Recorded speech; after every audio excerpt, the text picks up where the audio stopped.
3 years after our devastating divorce, my ex-husband cornered me at my cousin's wedding to twist the knife. Standing beside his new fiancée, he smirked and told me that leaving his barren, unambitious wife was the smartest move he ever made. I just smiled and took a sip of my champagne. Because right on cue, a beautiful 2-year-old girl came sprinting across the ballroom straight into my arms, yelling, "Mommy!" Right behind her was the incredibly powerful man I now called my husband. And as he looked at my ex, that smug smile vanished forever. Before I continue this story, let me know where you are watching from in the comments below. Hit like and subscribe if you have ever had to smile through the pain of a betrayal until you finally got your justice. The air inside the grand ballroom of the St. Regis in Atlanta was thick with the scent of expensive floral arrangements and the smooth sounds of a live jazz band. I stood near a towering ice sculpture, holding a crystal flute of champagne, wearing a custom emerald green silk gown that draped perfectly across my figure. At 35, I had finally stepped into my power. The brutal years of self-doubt, the endless tears, and the suffocating weight of my past were gone. I was at peace. But peace is exactly what toxic people cannot stand to witness. I saw him before he saw me. Jamal, my ex-husband. He was striding across the polished marble floor with that same arrogant swagger he always carried, wearing a tuxedo that I knew for a fact he could not afford on his salary. He walked as if he owned the room, as if every eye was naturally drawn to his presence. And clinging to his arm, wearing a dress that was entirely too loud for a formal evening wedding, was Kiara. The woman he had lied to me about for the last 2 years of our marriage. The woman who had actively helped him destroy the life we built together. I did not shrink away. I did not avert my gaze. I simply stood my ground and let them approach my expression completely unreadable. "Well, look who it is," Jamal said, his voice carrying that familiar mocking lilt. He stopped inches from my personal space, looking me up and down with a gaze that was meant to make me feel small. "I honestly did not think you would show your face here, Kendra. Seeing all these happy couples starting their lives together, I figured it would be a little too triggering for you." I took a slow, deliberate sip of my champagne. "Hello, Jamal. You are looking just as predictable as ever." Kiara let out a sharp, condescending laugh. She leaned into his side, making a theatrical show of resting her left hand on his chest. A massive, ostentatious diamond ring caught the light of the chandeliers. She wanted to make absolutely sure I saw it. It was a ring bought with money Jamal had drained from our joint accounts during the divorce funds he had sworn under oath under penalty of perjury were lost in a sudden market crash. "We were just talking about you, actually," Kiara chimed in, her voice dripping with artificial sweetness. "Jamal was telling me how you used to be so afraid of networking events. It is good to see you getting out of the house. Are you still working that little secretary job downtown? Answering phones and managing calendars?" I felt a genuine smile tug at the corners of my mouth. They really had no idea. When Jamal left me 3 years ago, I was working as an administrative assistant at a mid-level tech firm. It was a job I took solely to pay our mortgage while Jamal chased his endless delusional business ventures that never panned out. I had put my own dreams on hold to fund his ego. And when he decided he was tired of me, he used that very sacrifice against me. Jamal chuckled, shaking his head. "Come on, Kiara, do not be mean. Not everyone is built for success. Some people are just comfortable being stagnant." He looked back at me, his eyes hardening into something vicious and cruel. "That is why we did not work out, Kendra. I was moving up in the world. I needed a partner who matched my ambition, someone who could actually build a legacy with me." He leaned in closer, dropping his voice so only the three of us could hear. "You were an unambitious secretary who could not even give me a child. Do you have any idea how embarrassing it was for me? Explaining to my family why my wife could not do the one biological thing a woman is supposed to do." The words were designed to destroy me. During our marriage, I had suffered through 3 devastating miscarriages. Each one broke a piece of my soul. I had endured rounds of agonizing fertility treatments, hormone injections that left me bruised and exhausted, and the crushing grief of seeing empty ultrasound screens.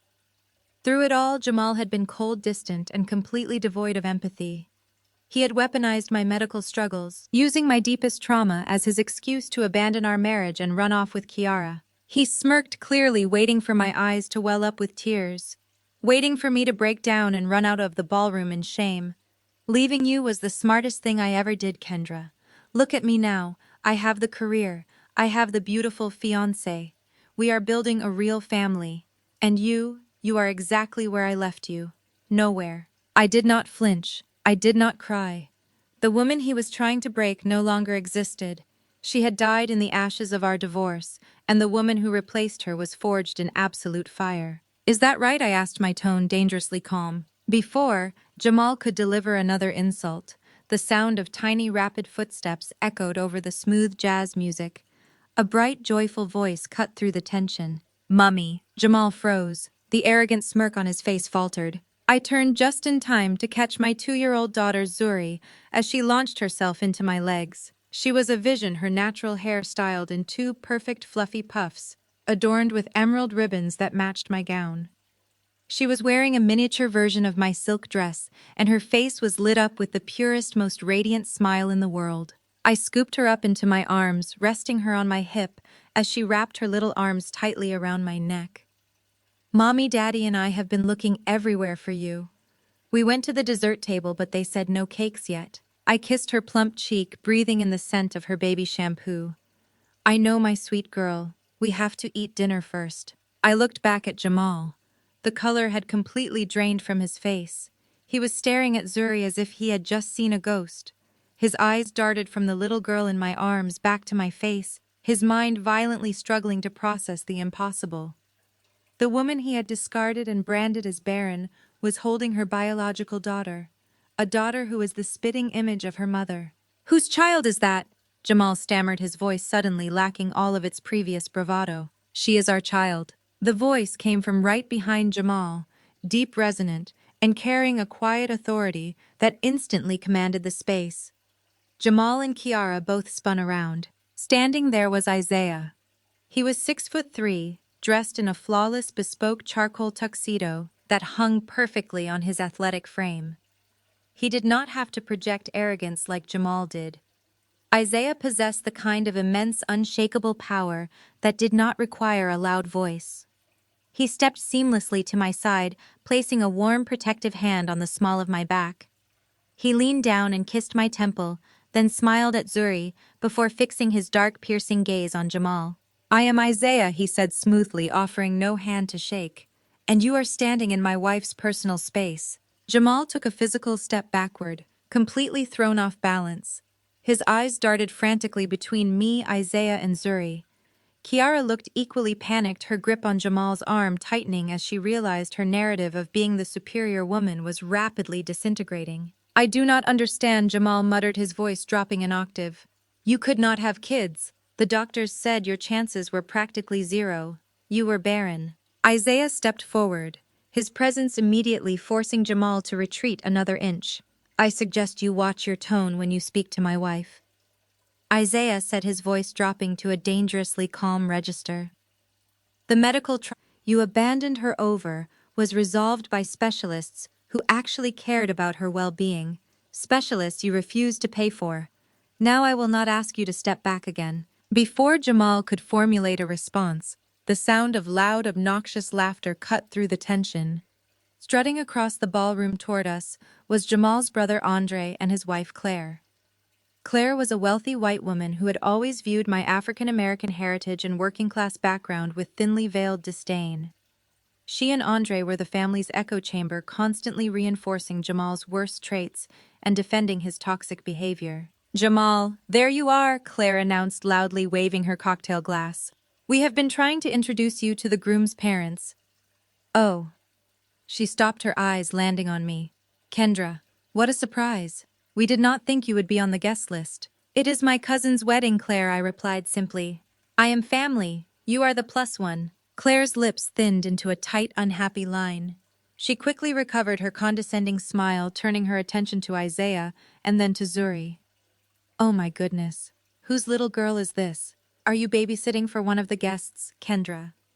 That is so sweet of you to help out the catering staff. She is my daughter, I said, maintaining my pleasant expression.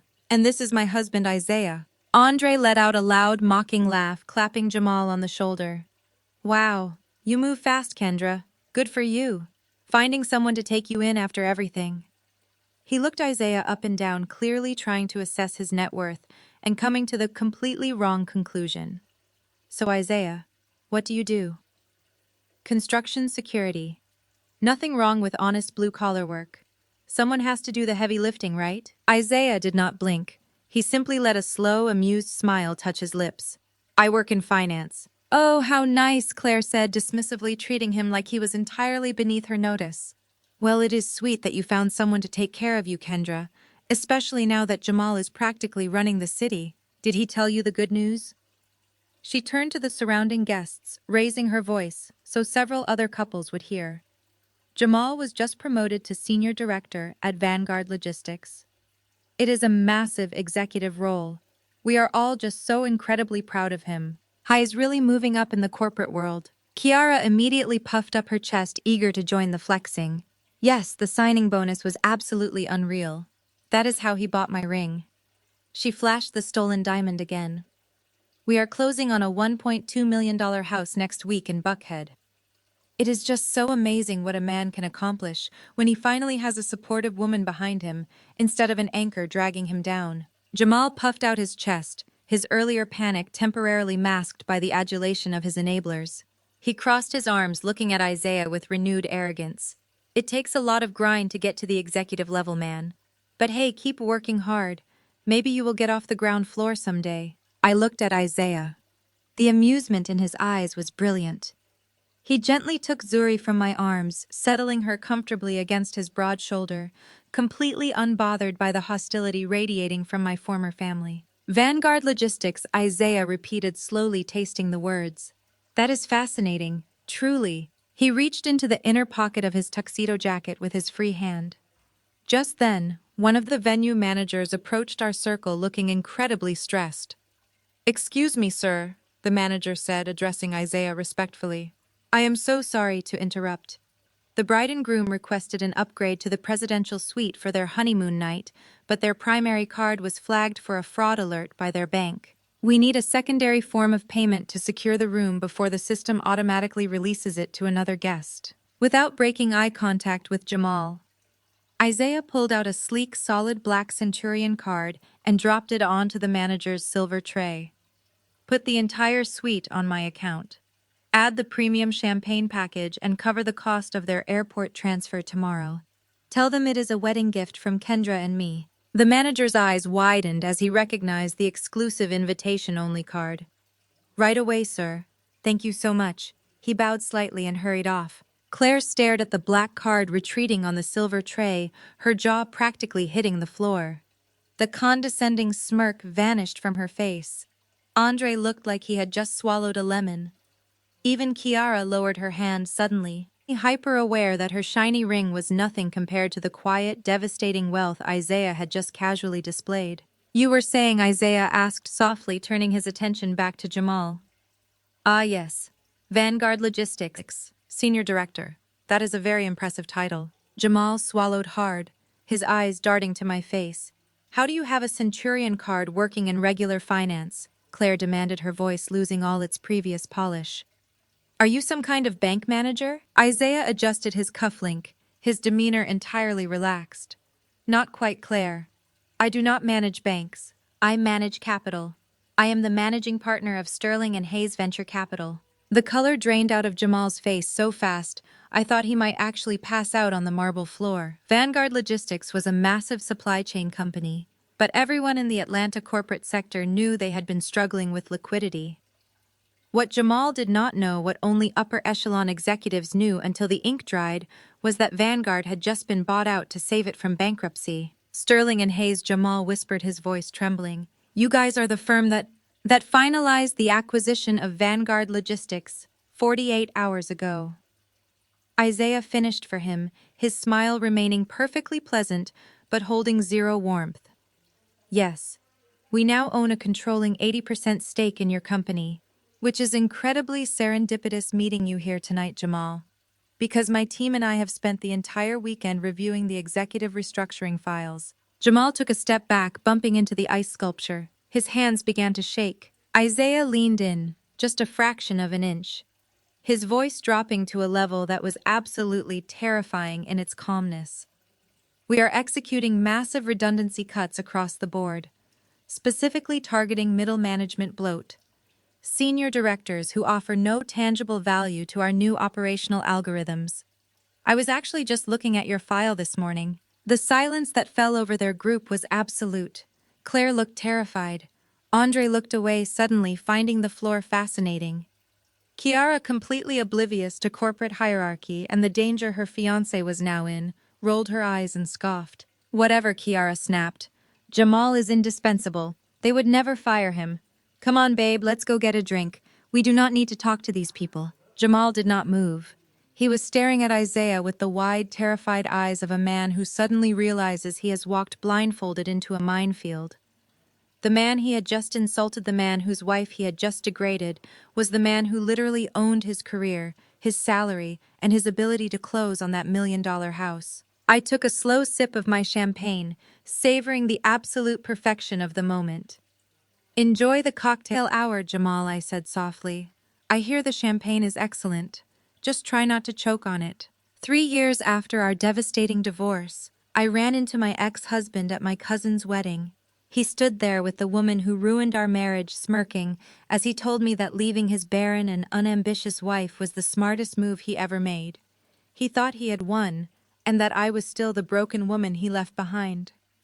But then a little girl ran straight into my arms, yelling, "Mommy," followed closely by a man who possessed more power than my ex could ever comprehend. Let me tell you exactly how quickly an arrogant smile can vanish. The air inside the grand ballroom of the St. Regis in Atlanta was thick with the scent of expensive orchids and the smooth sounds of a live jazz band. I stood near a towering ice sculpture, holding a crystal flute of champagne. I wore a custom emerald green silk gown that draped perfectly across my figure. At 35, I had finally stepped completely into my power. The brutal years of self-doubt, the endless tears, and the suffocating weight of my past were gone. I was at peace. But peace is exactly what toxic people cannot stand to witness. I saw him before he saw me. Jamal was striding across the polished marble floor with that same arrogant swagger he always carried. He wore a tuxedo that I knew for a fact he could not afford on his salary. He walked as if he owned the room as if every eye was naturally drawn to his presence. Clinging to his arm, wearing a dress that was entirely too loud for a formal evening wedding, was Kiara. She was the woman he had lied to me about for the last 2 years of our marriage, and the woman who had actively helped him destroy the life we built together. I did not shrink away. I did not avert my gaze. I simply stood my ground and let them approach, keeping my expression completely unreadable. "Well, look who it is," Jamal said, his voice carrying that familiar mocking tone. He stopped inches from my personal space, looking me up and down, with a gaze that was meant to make me feel small. "I honestly did not think you would show your face here, Kendra. Seeing all these happy couples starting their lives together must be a little too triggering for you." I took a slow and deliberate sip of my champagne. "Hello, Jamal. You are looking just as predictable as ever." Kiara let out a sharp and condescending laugh. She leaned into his side, making a theatrical show of resting her left hand on his chest. A massive and ostentatious diamond ring caught the light of the chandeliers. She wanted to make absolutely sure I saw it. It was a ring bought with money Jamal had drained from our joint accounts during the divorce. Those were funds he had sworn under oath under penalty of perjury were lost in a sudden market crash. "We were just talking about you, actually," Kiara chimed in with her voice dripping with artificial sweetness. "Jamal was telling me how you used to be so afraid of networking events. It is good to see you getting out of the house.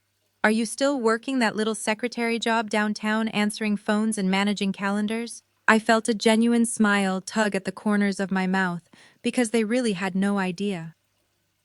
When Jamal left me 3 years ago, I was working as an administrative assistant at a mid-level tech firm. It was a job I took solely to pay our mortgage while Jamal chased his endless delusional business ventures that never panned out. I had put my own dreams on hold to fund his ego. And when he decided he was tired of me, he used that very sacrifice against me. Jamal chuckled and shook his head. Come on, Kiara, do not be mean. Not everyone is built for success. Some people are just comfortable being stagnant.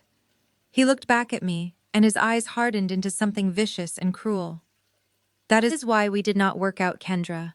I was moving up in the world, and I needed a partner who matched my ambition. Someone who could actually build a legacy with me. He leaned in closer and dropped his voice, so only the three of us could hear. You were an unambitious secretary who could not even give me a child.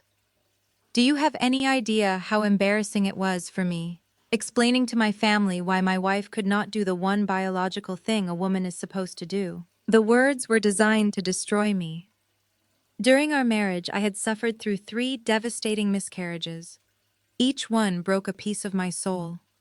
I had endured rounds of agonizing fertility treatments and hormone injections that left me bruised and exhausted.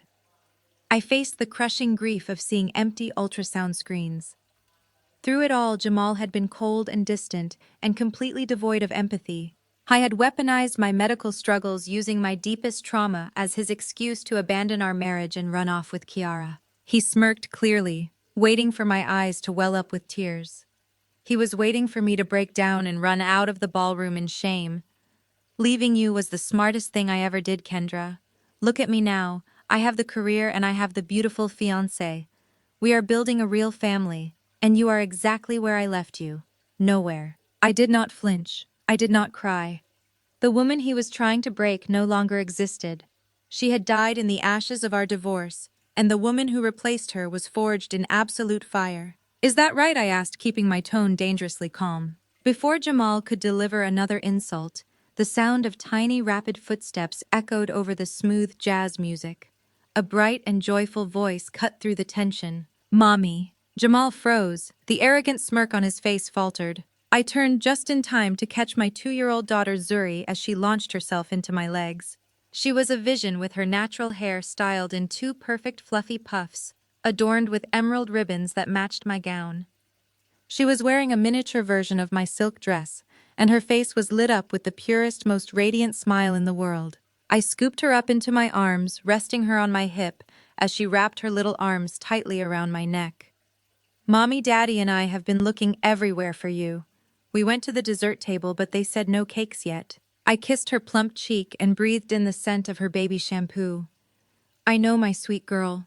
We have to eat dinner first. I looked back at Jamal. The color had completely drained from his face. He was staring at Zuri as if he had just seen a ghost. His eyes darted from the little girl in my arms back to my face as his mind violently struggled to process the impossible. The woman he had discarded and branded as barren was holding her biological daughter, a daughter who was the spitting image of her mother. Whose child is that? Jamal stammered. His voice suddenly lacked all of its previous bravado. She is our child. The voice came from right behind Jamal. It was deep and resonant, and carried a quiet authority that instantly commanded the space. Jamal and Kiara both spun around. Standing there was Isaiah. He was 6'3" and dressed in a flawless bespoke charcoal tuxedo that hung perfectly on his athletic frame. He did not have to project arrogance like Jamal did. Isaiah possessed the kind of immense, unshakable power that did not require a loud voice. He stepped seamlessly to my side and placed a warm, protective hand on the small of my back. He leaned down and kissed my temple, then smiled at Zuri before fixing his dark, piercing gaze on Jamal. I am Isaiah, he said smoothly, offering no hand to shake. And you are standing in my wife's personal space. Jamal took a physical step backward, completely thrown off balance. His eyes darted frantically between me and Isaiah and Zuri. Kiara looked equally panicked. Her grip on Jamal's arm tightened as she realized her narrative of being the superior woman was rapidly disintegrating. I do not understand, Jamal muttered, dropping his voice an octave. You could not have kids. The doctors said your chances were practically zero. You were barren. Isaiah stepped forward. His presence immediately forced Jamal to retreat another inch. I suggest you watch your tone when you speak to my wife, Isaiah said, dropping his voice to a dangerously calm register. The medical trauma you abandoned her over was resolved by specialists who actually cared about her well-being. Specialists you refused to pay for. Now I will not ask you to step back again. Before Jamal could formulate a response, the sound of loud, obnoxious laughter cut through the tension. Strutting across the ballroom toward us was Jamal's brother Andre and his wife Claire. Claire was a wealthy white woman who had married into our African-American family, but had always viewed my working-class background with thinly veiled disdain. She and Andre were the family echo chamber. They constantly reinforced Jamal's worst traits and defended his toxic behavior. "Jamal, there you are," Claire announced loudly, waving her cocktail glass. "We have been trying to introduce you to the groom parents." She stopped when her eyes landed on me. "Kendra, what a surprise. We did not think you would be on the guest list." "It is my cousin's wedding, Claire," I replied simply. "I am family. You are the plus one." Claire's lips thinned into a tight and unhappy line. She quickly recovered her condescending smile, turning her attention to Isaiah and then to Zuri. "Oh my goodness, whose little girl is this? Are you babysitting for one of the guests, Kendra? That is so sweet of you to help out the catering staff." "She is my daughter," I said, maintaining my pleasant expression. "And this is my husband, Isaiah." Andre let out a loud mocking laugh and clapped Jamal on the shoulder. "Wow, you move fast, Kendra. Good for you finding someone to take you in after everything." He looked Isaiah up and down, clearly trying to assess his net worth and coming to the completely wrong conclusion. "So Isaiah, what do you do? Construction or security? There is nothing wrong with honest blue-collar work. Someone has to do the heavy lifting, right?" Isaiah did not blink. He simply let a slow, amused smile touch his lips. "I work in finance." "Oh, how nice," Claire said dismissively, treating him like he was entirely beneath her notice. "Well, it is sweet that you found someone to take care of you, Kendra. Especially now that Jamal is practically running the city. Did he tell you the good news?" She turned to the surrounding guests, raising her voice so several other couples would hear.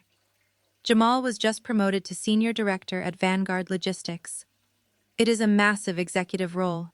We are all just so incredibly proud of him. Eyes really moving up in the corporate world. Kiara immediately puffed up her chest, eager to join the flexing. "Yes, the signing bonus was absolutely unreal. That is how he bought my ring." She flashed the stolen diamond again. "We are closing on a $1.2 million house next week in Buckhead."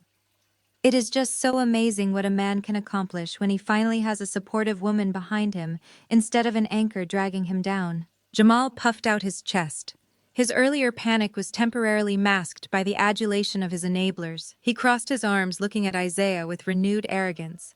"It takes a lot of grind to get to the executive level, man. But hey, keep working hard. Maybe you will get off the ground floor someday." I looked at Isaiah. The amusement in his eyes was brilliant. He gently took Zuri from my arms and settled her comfortably against his broad shoulder. He was completely unbothered by the hostility radiating from my former family. "Vanguard Logistics," Isaiah repeated slowly, tasting the words. "That is fascinating, truly." He reached into the inner pocket of his tuxedo jacket with his free hand. He looked at Claire and Andre and then directly at Jamal, shifting the entire power dynamic of the room with his next perfectly calculated words. "I do not just work in finance, Claire. I manage capital. I am the managing partner of Sterling and Hayes Venture Capital." The silence that followed Isaiah's introduction was absolute.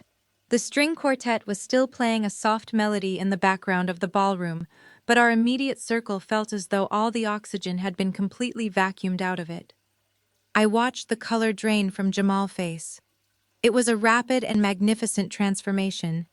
He went from a puffed-up, arrogant man to someone standing on the very edge of a steep cliff. Vanguard Logistics was a massive supply chain company, but everyone in the Atlanta corporate sector knew they had been struggling heavily with liquidity over the past few quarters. What Jamal did not know only the absolute upper echelon of executives knew until the ink dried on the contracts, was that Vanguard had just been bought out to save it from total bankruptcy. Isaiah adjusted his cufflink with his free hand.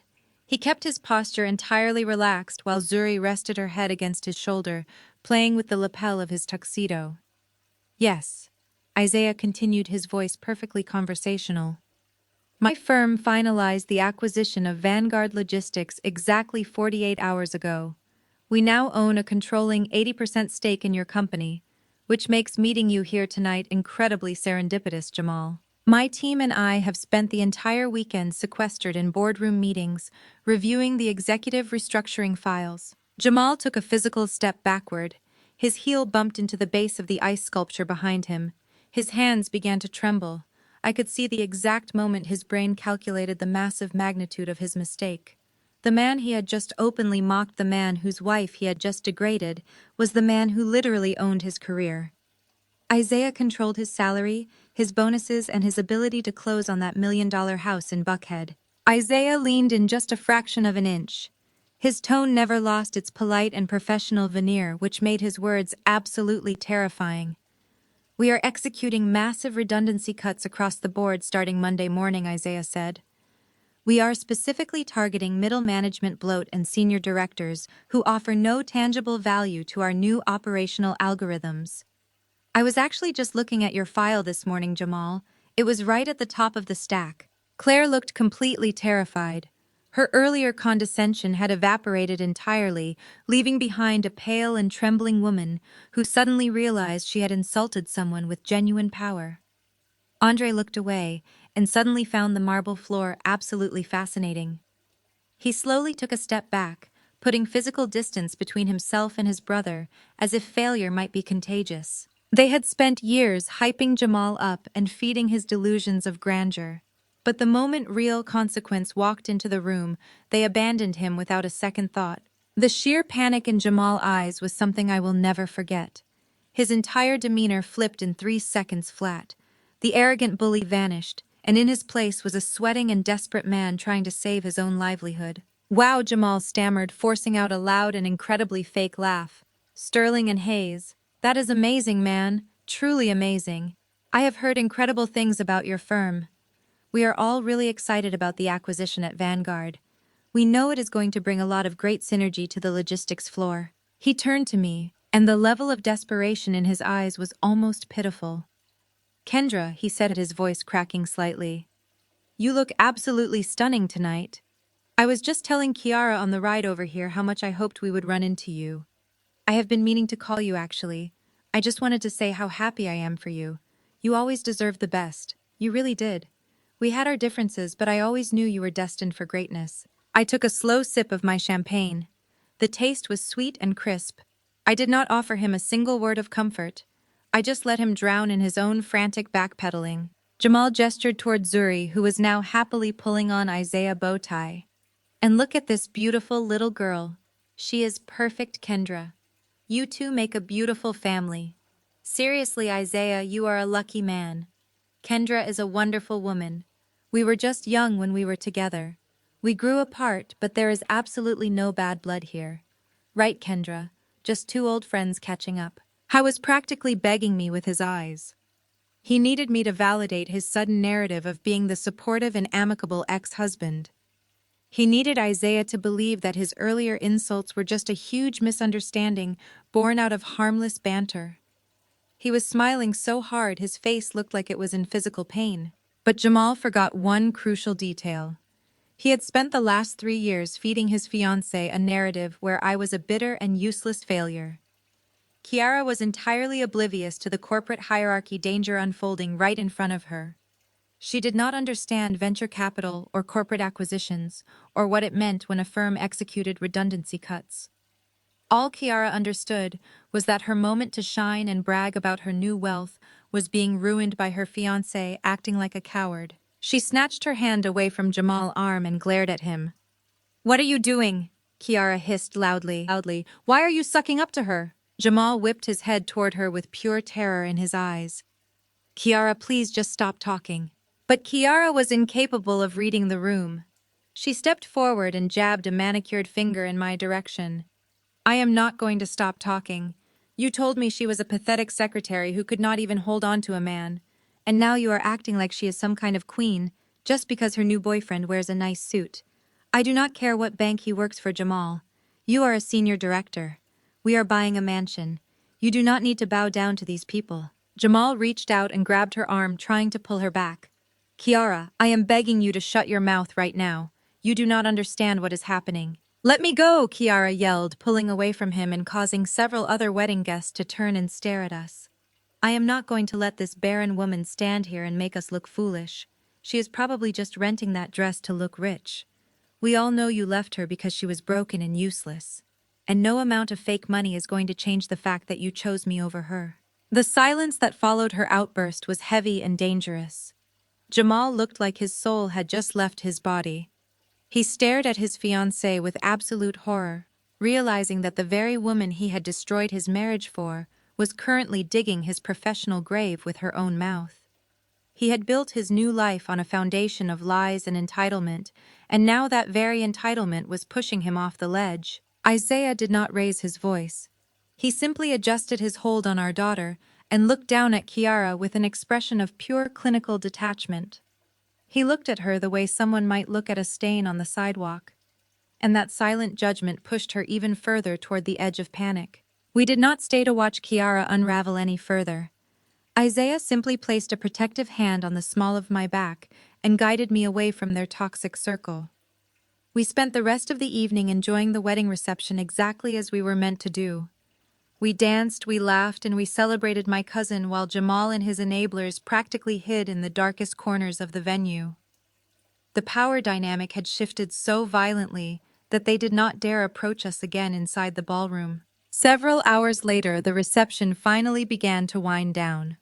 The humid Atlanta night air wrapped around me as I stood near the valet stand waiting for our car. Isaiah had stepped back inside for just a moment to grab Zuri a bottle of water for the ride back to our hotel. I was standing under the warm glow of the outdoor lamps, feeling an incredible sense of peace. The universe really did have a perfect way of balancing the scales. Kendra, wait. The desperate and frantic voice broke the quiet atmosphere of the driveway. I did not even have to turn around to know who it was. The sharp sound of hard leather shoes slapping against the pavement grew louder. I slowly turned and saw Jamal practically jogging toward me. His physical appearance had completely deteriorated over the course of 3 hours. The arrogant swagger was entirely gone. His expensive tuxedo jacket was unbuttoned and slightly wrinkled.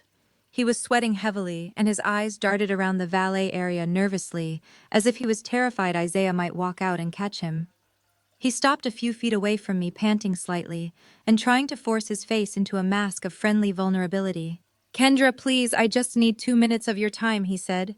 His voice was breathless and shaking. "I need to talk to you before your husband gets back." I looked at him with absolute calm. I did not move an inch. "You have exactly 1 minute, Jamal. Choose your words carefully because I am not in the mood for a performance tonight." He swallowed hard and took a tentative step closer. He held his hands up in a placating gesture as if he was trying to soothe a frightened animal.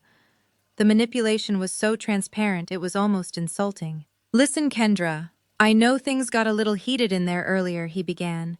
His tone was suddenly soft and pleading, completely opposite to the cruel insults he had hurled at me during the cocktail hour. "You know how my family gets. Claire and Andre can be a lot sometimes, and Kiara just does not know when to keep her mouth shut. I apologize for them. I really do. But you and me, we have history. We spent a decade together. You know my heart. You know I am not a bad guy." I stared at him, letting his pathetic words hang in the heavy night air. "You do not get to blame your new fiancé and your sister-in-law for the words that came out of your own mouth, Jamal. You walked up to me tonight and told me that leaving your barren wife was the smartest thing you ever did. Do not stand here and pretend you were just caught in the crossfire of someone else's bad behavior." He flinched as if I had physically struck him. He reached out as if to touch my arm, but thought better of it when he saw the icy warning in my eyes. "I was just trying to save face, Kendra," he pleaded. "I was intimidated. You showed up looking incredibly beautiful and successful, and I panicked. I said things I did not mean. But you know how hard I have worked for my career. You were there when I got my first management job. You stayed up late helping me format my presentations. You know how much this senior director role at Vanguard Logistics means to me. It is everything I have ever worked for." I tilted my head slightly, observing him the way a scientist observes an interesting specimen under a microscope. "And what exactly does your career have to do with me now, Jamal?" He took a deep breath and let his facade of pride shatter completely. He was a desperate man begging for his professional life. "You have to talk to Isaiah for me, Kendra. Please. You have to tell him I am an asset to the company. Tell him I am a hard worker. If they execute redundancy cuts on Monday and I lose this job, I will lose everything. The financing on the new house will fall through. The wedding will have to be postponed. I will be ruined. Please, Kendra. Just put in a good word for me. For old time's sake. We used to be a team. The sheer audacity of his request actually made me laugh. It was a cold and hollow sound that echoed in the quiet valet area. He wanted me to save the very career he had used to belittle me. He wanted the woman he abandoned in her darkest hour to serve as his corporate savior. We stopped being a team the day you decided my fertility struggles were an inconvenience to your social status, I said. My voice was low, but it carried a weight that made him physically shrink back. But since you want to talk about our history, Jamal, let us talk about the divorce. Let us talk about the exact moment you destroyed any right you had to ask me for a single favor. His eyes widened in panic. Kendra, please do not do this. I stepped closer to him, closing the distance. My emerald gown rustled softly against the concrete. Do you remember the mediation table, Jamal? Do you remember sitting across from me in that cold legal office, looking me dead in the eye and swearing under oath that our joint savings account was empty? He started shaking his head rapidly. The sweat on his forehead was catching the light from the street lamps. That is in the past, Kendra. We finalized everything years ago. I ignored his pathetic attempt to deflect. You sat there and told the judge that the $40,000 we had saved together was lost in a sudden cryptocurrency crash.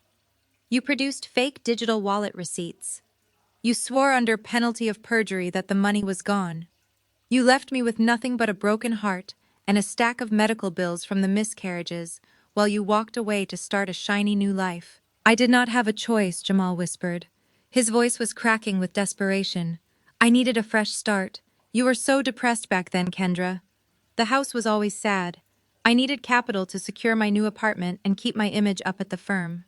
I was going to pay you back eventually. I swear I was. You committed perjury to fund your new lifestyle, I corrected him, my tone razor sharp.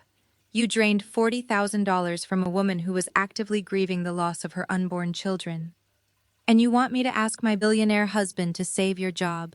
You must have truly lost your mind if you think I'm going to throw you a lifeline. Suddenly, the sharp, aggressive clicking of high heels echoed from the walkway leading out of the hotel lobby. I does not need a lifeline from you. Kiara stepped out of the shadows.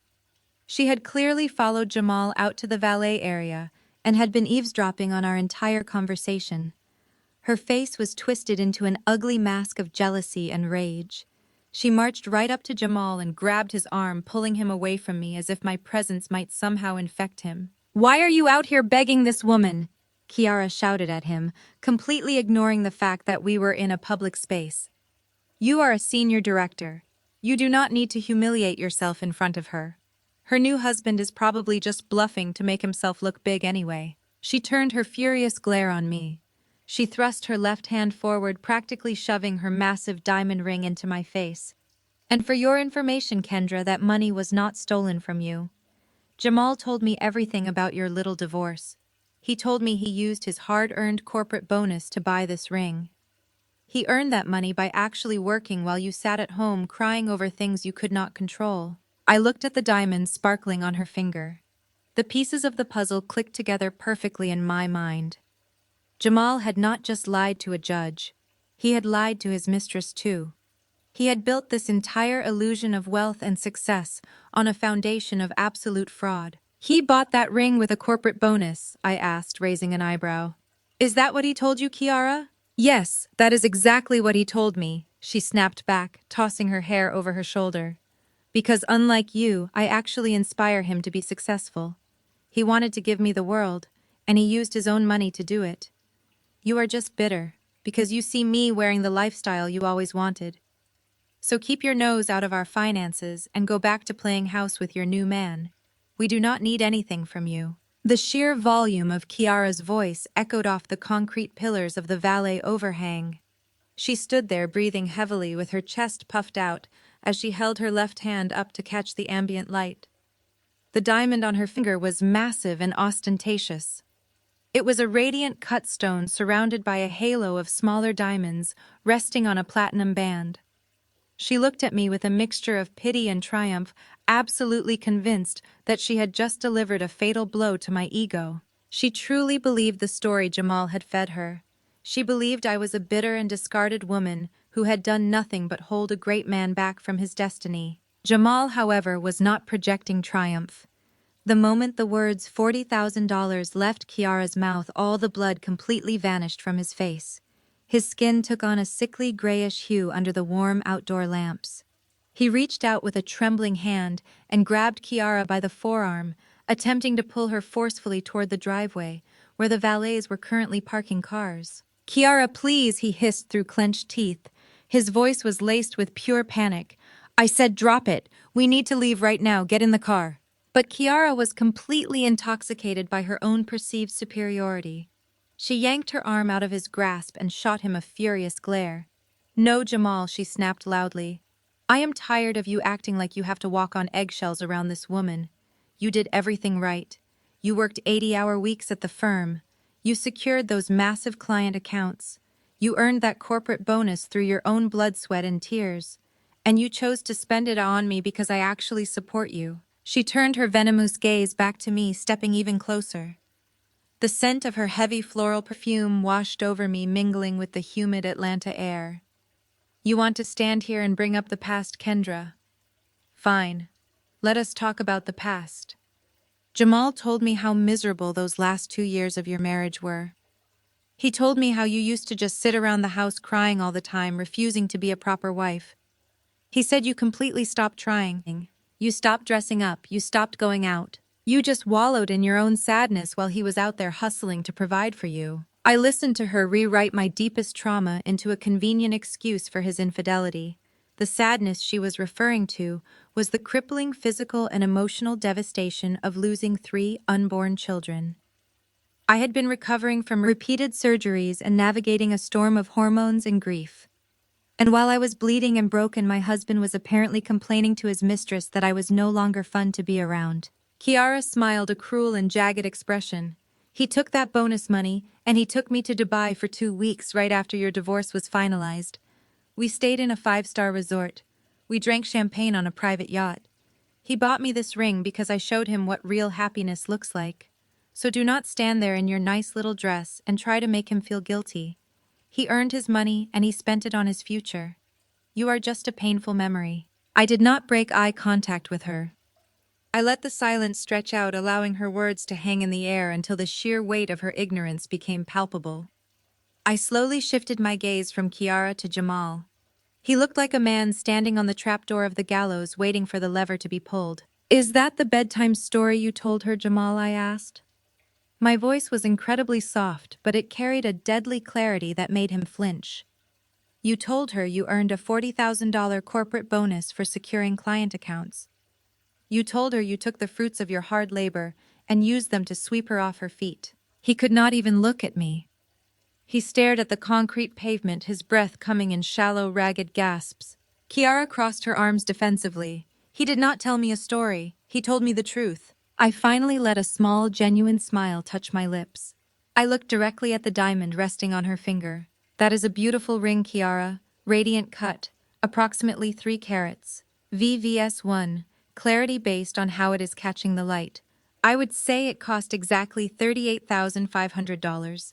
I know this because I know exactly how much money was sitting in the account Jamal drained." I took a slow step forward, bridging the gap between us. "But Jamal did not get a corporate bonus that year, Kiara. He was actually placed on a performance improvement plan because he was failing to meet his quarterly quotas. He did not have a dime of extra income. The money he used to buy your ring and fly you to Dubai did not come from Vanguard Logistics." Kiara frowned, her confidence faltering for the very first time. "What are you talking about?" I kept my eyes locked on Jamal, watching the terror consume him. When I was navigating my 3rd miscarriage, I realized I could not rely on Jamal to build a secure future. I realized I needed to create my own wealth. So while I was working my administrative job during the day and recovering from medical procedures at night, I spent every single weekend writing a business plan. I developed a proprietary algorithm for a financial technology platform that focused on microlending. I paused, letting the reality of my words sink in. To fund that platform, I applied for a highly competitive federal small business grant. It was a government program specifically designed to provide seed capital for minority women in the technology sector. I spent 6 months jumping through bureaucratic hoops. I did the interviews, I submitted the projections, and I won. The government awarded me exactly $40,000 in restricted capital to launch my company. Kiara's face went entirely blank. She looked down at her ring and then looked at Jamal. Jamal, what is she talking about? I did not let him answer. The grant money was dispersed into our joint account because I had not yet set up the corporate banking infrastructure. I explained, my tone completely clinical and devoid of emotion. It sat in that account for exactly 3 days before Jamal initiated the divorce. He transferred the entire balance into a hidden offshore account. During our mediation, he produced a falsified digital wallet receipt, claiming the funds were his personal investments that had been lost in a sudden market crash. The judge believed him. I walked away with nothing. Jamal finally found his voice, though it was nothing more than a pathetic squeak. Kendra, please stop. I will pay you back. I will give you everything I have. Just please stop talking. Kiara was backing away from him, her hands shaking. You bought my engagement ring with a government grant meant for her business. You stole money from a federal program. I did not steal it, Jamal shouted, desperately trying to salvage the situation. It was in a joint account. It was marital property. My lawyer said I had a right to half of it anyway. I was just securing my assets. It was restricted federal capital, Jamal, I corrected him sharply, cutting through his pathetic excuses. The funds were legally earmarked for a specific corporate entity. What you did was not hiding marital assets. What you did was wire fraud. You committed a federal offense. You misappropriated government funds to finance a luxury vacation and buy jewelry for your mistress. And you committed perjury in a court of law to cover your tracks. The valet attendants were completely still, pretending not to listen, but absorbing every single word. The humid night air felt electric. Kiara looked like she was going to be physically sick. She stared at the ring on her finger as if it had suddenly turned into a venomous snake. The symbol of her victory over me was actually the very thing that could send her future husband to federal prison. You have no proof, Jamal stammered. His chest was heaving. It has been 3 years. You cannot prove where that specific money went. Money is fungible, Kendra. You cannot prove a thing. I slowly reached into my emerald silk clutch. My hand closed around the thick, heavy parchment paper I had placed there before leaving my hotel room this morning. I pulled out a crisp, perfectly sealed legal envelope bearing the watermark of one of the most ruthless corporate litigation firms in the country. I held the envelope out, extending it directly toward Jamal's chest. He stared at the thick white paper as if it were a loaded weapon. His hands remained glued to his sides, completely paralyzed by fear. Take it, Jamal, I commanded softly. He slowly raised a trembling hand and took the envelope from my grasp. The paper rustled loudly in the quiet driveway. What is this? He whispered. I kept my gaze fixed on him and did not move an inch. Open it, Jamal. You have always been a fan of dramatic reveals. I figured you would appreciate the effort my legal team put into the presentation. His fingers were shaking so violently that he could barely break the thick seal on the back of the envelope. He fumbled with the flap, tearing the heavy stock paper in a jagged and uneven line. He pulled out a bound stack of thick documents. The logo of a prominent corporate forensic accounting firm was embossed in sharp silver ink at the very top of the first page. This was not a cheap divorce attorney running a standard asset check. This was a firm that specialized in dismantling corporate embezzlement and tracking hidden assets across international borders. Jamal's eyes darted across the summary page. His lips moved slightly as he read the words silently to himself. The document was a fully completed forensic financial audit. Let me save you the trouble of reading the executive summary, I said, slicing my voice through the thick, humid air of the valet driveway. You assumed that because you bounced the funds through a decentralized cryptocurrency exchange, you were completely untraceable. You thought you were a financial genius playing a game that a grieving woman could never possibly understand. But you forgot a very basic rule of the modern financial system, Jamal. Money always leaves a footprint, especially federal money. He swallowed hard, turning to the second page. His hands were trembling so badly the paper rattled against the night breeze. I hired a team of ruthless forensic accountants. The exact moment I realized my startup capital was missing, I continued. They did not just look at our joint bank statements. They traced the digital signature of every single dollar you moved. The audit in your hands details the exact trajectory of my restricted federal grant. It shows the deposit from the government into our joint account on a Tuesday. It shows your unauthorized wire transfer to an offshore holding company on a Friday. And more importantly, it tracks the conversion of those hidden assets back into clean American dollars 3 months later. Kiara was staring at the documents in Jamal's hands as if they were soaked in poison. Her breathing had become incredibly shallow and her eyes were wide with a dawning horror. I took a step closer, making sure Jamal heard every single syllable I spoke. The paper trail is absolutely flawless, Jamal. The audit connects the exact amount you stole directly to the wire transfer you sent to a luxury jeweler right here in Buckhead. It highlights the date, the time, and the exact purchase price of the 3-carat radiant cut diamond currently sitting on your fiancé's finger. You did not just steal from me. You bought her engagement ring with stolen federal funds. Kiara let out a choked gasp.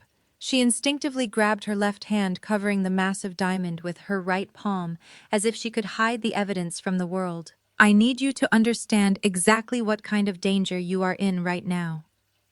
Jamal, I said, maintaining a completely clinical and detached tone. This is not a simple family court dispute over hidden marital assets. This is not a civil disagreement about who gets the savings account. What you executed meets the strict legal definition of wire fraud under Title 18 of the United States Code. You utilized interstate and international wire communications to execute a deliberate scheme to defraud. He looked up at me with eyes that were wide and bloodshot. His perfectly groomed appearance was completely destroyed. He looked exactly like a cornered animal, realizing the trap had already snapped shut. And because the funds you stole were specifically dispersed by a federal agency for a restricted grant program, you also committed federal grant theft. I added, letting the reality of his situation crash down on his shoulders. That means you actively defrauded the United States government. The penalty for wire fraud involving federal funds is up to 20 years in federal prison, Jamal. 20 years. And that does not even factor in the perjury charges for lying under oath during our divorce mediation. You are bluffing, Jamal croaked out with his voice barely a whisper. He shook his head frantically, trying to reject the nightmare unfolding in front of him. You cannot prove my intent. I did not know it was restricted money. I thought it was our personal savings. I smiled a cold and terrifying smile. The audit includes copies of the emails you intercepted from the grant agency, Jamal. You forwarded the disbursement schedule to your own personal email address 2 days before you drained the account. You knew exactly what that money was. You knew it was the seed capital for my financial technology platform. You knew it was meant to help a minority woman build a business. And you stole it to buy a shiny rock for a woman who just yelled at me in a parking lot. Kiara stumbled backward. Her high heels scraped awkwardly against the pavement. She looked at Jamal with pure, unadulterated horror. You lied to me, she screamed, her voice shrill and panicked. You told me you earned this money. You told me you were a successful executive. You bought my ring with stolen government money. Jamal reached out to her, but she slapped his hand away. Do not touch me, Kiara shrieked, backing further away. If the government comes looking for this money, they are going to look at me. I am wearing stolen property. They could charge me as an accessory. She is absolutely right, I said, looking directly at Kiara. Receiving stolen property, especially when federal grant money is involved, creates a massive liability for you, Kiara. Ignorance of the law is not a defense when the feds come knocking. If I were you, I would take that ring off and hand it directly to a defense lawyer, because the moment the investigation goes public, your assets will be frozen right along with his. Kiara frantically began pulling at the ring on her finger, but her knuckles were swollen from the southern heat and the sheer panic. She tugged at the diamond, breathing heavily as tears of pure frustration and fear welled up in her eyes. Jamal dropped the heavy audit onto the concrete. He fell to his knees right there in the valet driveway. The expensive fabric of his tuxedo pants soaked up a small puddle of water near the curb. He did not care about his pride anymore. He did not care about the valet attendants watching him or the wedding guests mingling near the lobby doors. He was completely broken. Kendra, please, he begged, holding his hands up to me. His face was slick with sweat and tears. I will fix this. I swear to God I will fix this. I will cash out my entire retirement portfolio tomorrow morning. I will sell my car. I will cancel the closing on the new house and give you the down payment. I will pay back every single cent of the $40,000 plus interest. I will write you a check right now. Just please do not file a civil suit. Do not take this to a judge. If Vanguard Logistics finds out about a civil fraud lawsuit, they will fire me instantly. Please, Kendra, I am begging you, do not sue me. Isaiah shifted his weight beside me and adjusted his hold on our sleeping daughter. He looked down at the man kneeling on the concrete with an expression of absolute disgust. It was the look of a king watching a peasant beg for a life he had already forfeited. I looked down at Jamal. I did not feel pity. I did not feel anger. I simply felt the quiet satisfaction of justice coming full circle. I watched him beg for mercy from the woman he had discarded like trash. You are not listening to me, Jamal, I said, my voice dropping to a harsh whisper. I handed you that envelope as a courtesy. I wanted you to see exactly how thoroughly you have been dismantled. I wanted you to look at the paper trail that is going to end your entire existence. He stared up at me with his chest heaving and his eyes begging for a reprieve that was never going to come. What are you saying? He choked out.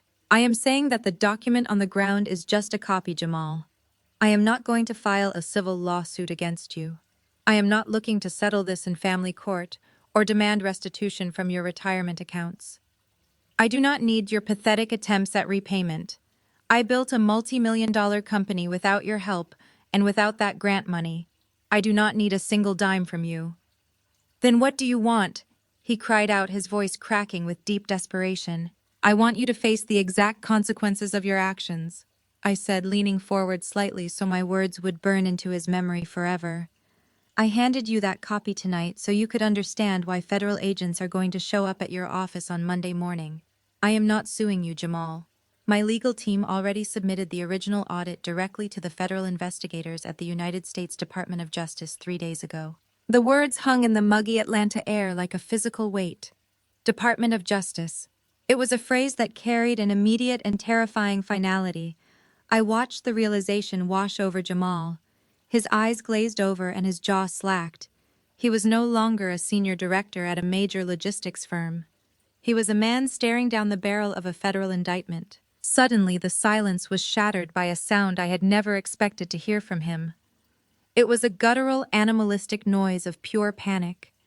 Jamal scrambled to his feet with his wet tuxedo pants clinging to his legs. He did not look at me. Instead, he spun around and unleashed the entirety of his terror directly onto Kiara. "This is your fault!" Jamal screamed, his voice cracking as he pointed a shaking finger at his fiancée. "You did this to me. You drove me to this." Kiara stumbled back with her face twisting in shock and outrage. "My fault? How is this my fault? You are the one who stole from the federal government, Jamal.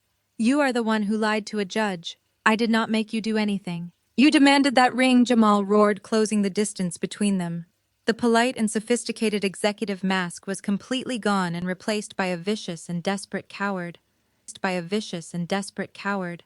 You demanded Dubai. You demanded the VIP lifestyle. Do you have any idea how much pressure I was under? I was failing my quotas. I was drowning at Vanguard. But every single day you were in my ear complaining about how we needed to keep up appearances. You told me you would walk away if I could not provide the luxury standard you deserved. I took that money to keep you. I stood beside Isaiah holding my head high as I watched the foundational cracks in their relationship violently split open. It was a spectacular implosion. When Jamal left me, he claimed I lacked ambition. He claimed my grief over our lost children was dragging down his potential. He wanted a woman who looked the part, and a woman who could play the role of the perfect corporate trophy wife.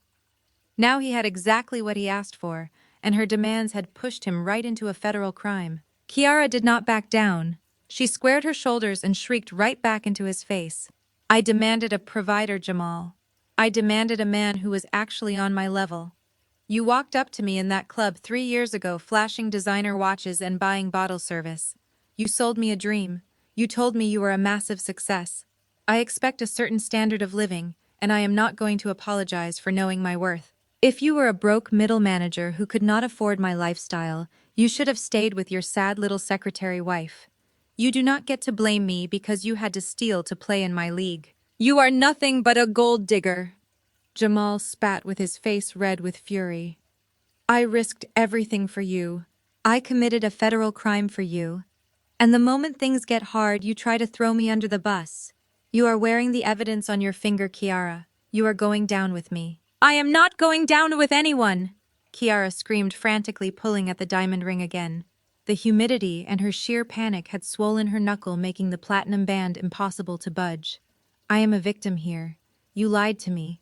You put stolen government property on my body. I am calling the police on you myself. I am telling them you tricked me. The argument devolved into a toxic screaming match right there in the valet driveway. They hurled vicious insults at each other, tearing down every illusion of love and partnership they had projected inside the ballroom. Kiara yelled about his insecurities and his massive credit card debt. Jamal screamed about her shallow entitlement and how she bled his accounts dry. It was a masterclass in transactional relationships. There was no loyalty. There was no actual love. They had simply been using each other to prop up their own fragile egos. And the moment the money turned out to be poison, they turned on each other like starved wolves. Isaiah shifted his stance and raised his free hand, signaling the valet attendant who was standing frozen near the podium. The young man jolted into action, grabbing a set of keys and rushing to retrieve our vehicle. I looked at the couple screaming at each other on the concrete. 3 years ago, I had spent countless nights crying on my bathroom floor, wondering what was wrong with me. I had agonized over why I was not enough for my husband. I had questioned my worth and my beauty and my future. Looking at them now, I realized that losing Jamal was the greatest blessing the universe could have ever bestowed upon me. He did not leave me because I was broken. He left me because my authenticity was a mirror that reflected his massive insecurities. I did not need to shout over their arguing.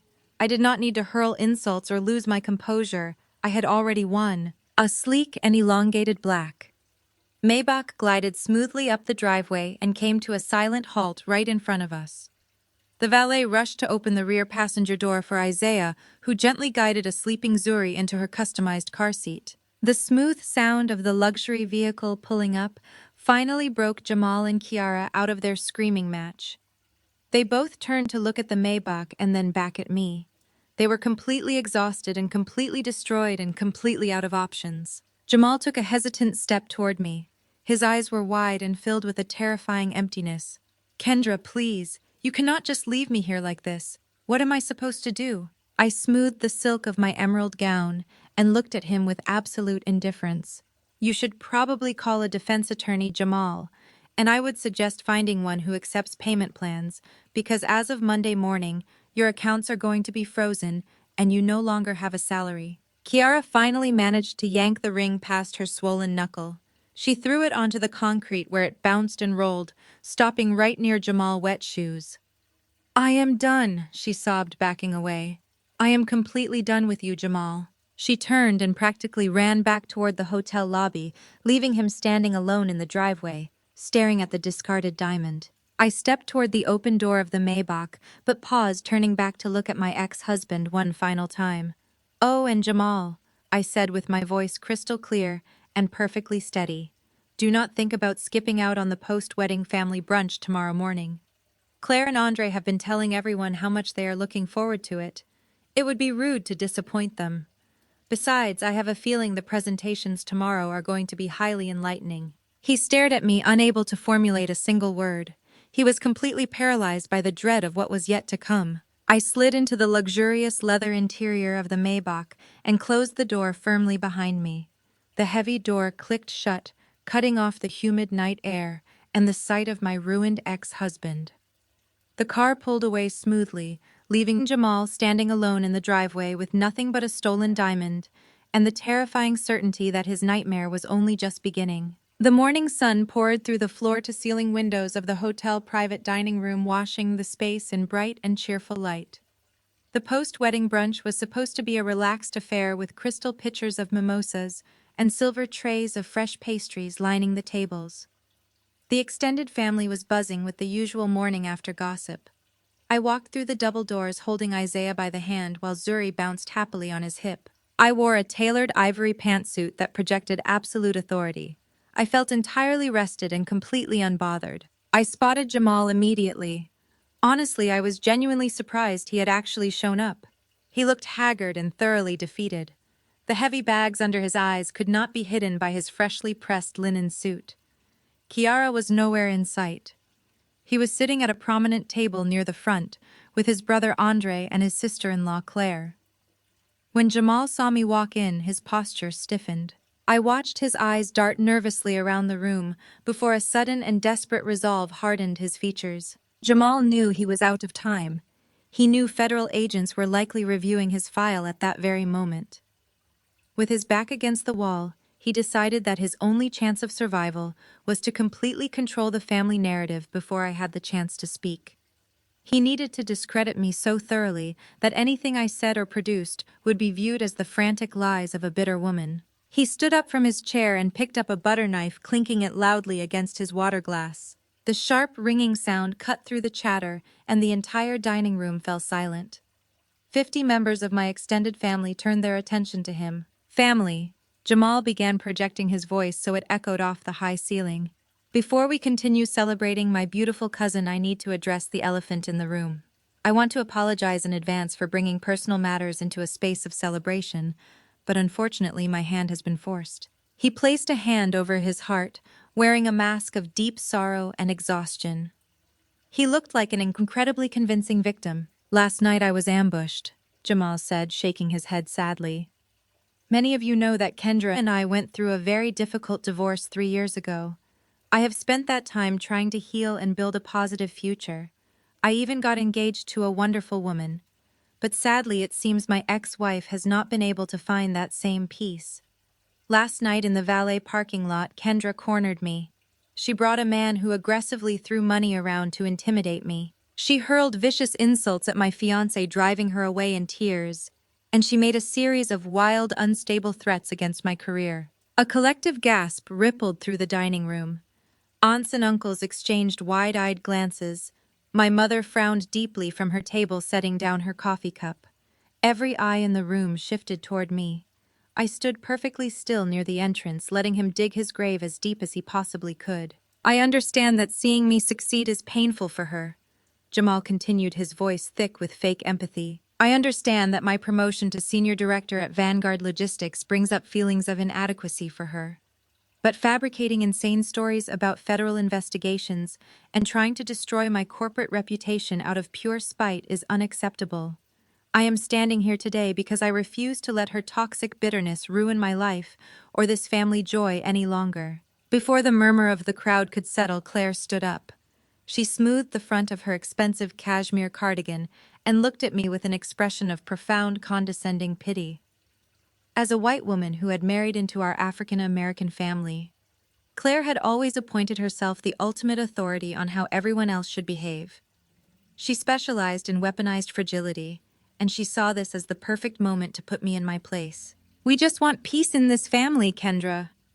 Claire said, her voice dripping with artificial sweetness. We all know the divorce was hard on you, but as Christians we have to practice grace and forgiveness. It is incredibly unprofessional to bring your personal vendettas to a family celebration. You need to prey on this anger. Jamal is a good man who is just trying to provide for his future. Dragging a successful black man down because you cannot let go of your own bitterness will not heal your past. It just makes you look desperate. Andre jumped up to stand shoulder to shoulder with his brother and his wife. He pointed a finger in my direction. Exactly. My brother has been grinding for his spot at the top. He is building generational wealth. You coming here trying to start drama because you see him elevating is just a bad look, Kendra. It is the definition of a crab in a barrel mentality. We need to be lifting each other up, not creating fake legal threats. Just because you are jealous, he moved on. You need to seek professional help. The room was painfully quiet. The tension was so thick it felt like it could shatter the windows. I looked around the room and saw the judgment settling into the faces of my relatives. They saw me standing there silent, and they expected me to explode. They expected me to start screaming and pointing fingers. They wanted the loud argument so they could justify the exact narrative Jamal had just painted. They wanted me to perform the stereotype of the angry and unhinged ex-wife. If I yelled, I would prove them right. If I cried, I would look weak and pathetic. I did not do either. I looked at Isaiah. He was holding Zuri completely relaxed, and he gave me a slight and highly amused nod. He knew exactly what I was about to do. I handed my small evening clutch to Isaiah. I reached into my designer tote bag and pulled out my sleek silver tablet. I did not say a single word in my defense. I did not address Claire about her breathtaking audacity, and I did not address Andre about his misplaced loyalty. The rhythmic clicking of my heels against the hardwood floor was the only sound in the room as I walked slowly and deliberately toward the front of the dining room. The crowd parted for me automatically. Jamal watched me approach, and a flicker of genuine panic broke through his confident facade. He took a small step back, gripping the edge of his table. Behind the head table where Jamal had delivered his passionate speech was a massive 70-inch smart TV. It was currently looping a slideshow of the bride and groom smiling on a beach. I reached the front of the room and turned my back on Jamal. I tapped the screen of my tablet, waking it up. I pulled up the wireless casting menu and connected my device directly to the hotel's smart TV. The romantic photos of my cousin instantly vanished from the screen, replaced by a stark white background and a mirrored display of my tablet. I turned around to face my family. I looked directly into Jamal's terrified eyes, and I swiped my finger across the glass screen. The screen flickered for a fraction of a second before the image resolved into sharp, high definition. The romantic beach photos of my cousin were instantly replaced by a massive scanned copy of a certified legal document. The red ink of an active pre-foreclosure notice blazed across the 70-inch screen. A collective gasp rippled through the dining room. I stepped to the side so everyone had a perfectly clear view of the address printed at the top of the notice. It was the exact address of the $1.2 million house in Buckhead that Kiara had been loudly bragging about the night before. I looked directly at Kiara, who was sitting at the front table. Her smug expression had completely vanished. It was replaced by a look of sheer, unadulterated confusion. She stared at the screen and then looked at Jamal. Her lips moved, but no sound came out. I did not let the silence linger. I spoke clearly and evenly, ensuring my voice reached the very back of the room. "You mentioned closing on a mansion next week, Kiara." I said, my tone perfectly conversational. "That is fascinating because according to the Fulton County Public Records, this property is actively in default. The bridge loan Jamal took out to secure the initial earnest money was recalled 30 days ago due to non-payment. He is not closing on a mansion. He is actively being sued by the current owners for breach of contract." Jamal gripped the edge of his table so hard his knuckles turned white. He opened his mouth to speak, but his throat was completely dry. Andre stared at the screen, his jaw hanging open. He looked from the pre-foreclosure notice to his brother, trying to reconcile the wealthy executive he worshipped with the financial disaster displayed on the wall. I did not give them time to process the shock. I swiped my finger across my tablet again. The screen transitioned to a comprehensive financial breakdown.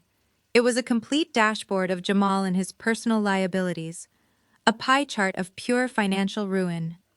"Here is the generational wealth Andre was just lecturing me about," I announced, gesturing to the screen. "You wanted to talk about elevating and grinding for a spot at the top. Let us take a look at the actual math." I walked the room through his catastrophic finances. The screen displayed 5 different credit cards, all entirely maxed out. It showed personal loans taken from predatory online lenders, with staggering interest rates. It showed multiple months of missed car payments on the luxury vehicle he parked out front to impress our relatives. I explained how he had been playing a dangerous shell game, shuffling debt from one account to another, just to maintain the illusion of success. How he was constantly borrowing from Peter to pay Paul. The screen highlighted a credit score so dismal it would bar him from renting a standard apartment, let alone purchasing luxury real estate. He was drowning. His senior director's salary at Vanguard Logistics barely covered the minimum payments on his toxic liabilities. He had built a house of cards on top of a quicksand foundation just to convince all of you that he was a king among men. I turned my attention directly to Claire. She was sinking lower into her chair, and her face was flushed with a deep and extreme embarrassment. "You wanted to lecture me about Christian Grace, Claire," I said, my voice dropping to a much colder register. "You wanted to preach about professional decorum and Jamal being a good man providing for his future." Do you know how he actually paid for his lavish trips to Dubai? Do you know how he managed to buy that massive diamond ring sitting on his fiancée finger right now? He did not earn a corporate bonus. He stole $40,000 from a restricted federal small business grant that was awarded exclusively to me. He committed federal wire fraud to buy his way into a luxury lifestyle he could not actually afford. The dining room erupted into chaotic and highly vocal whispers. Aunts and uncles who had just been nodding along with Jamal and his fake victim narrative were now staring at him with absolute unvarnished disgust.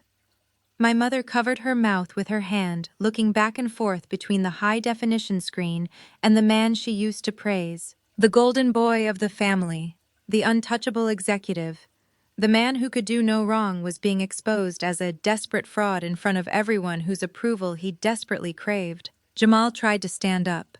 He pushed his chair back and raised a hand weakly, attempting to stop the presentation. "Kendra, please," he choked out.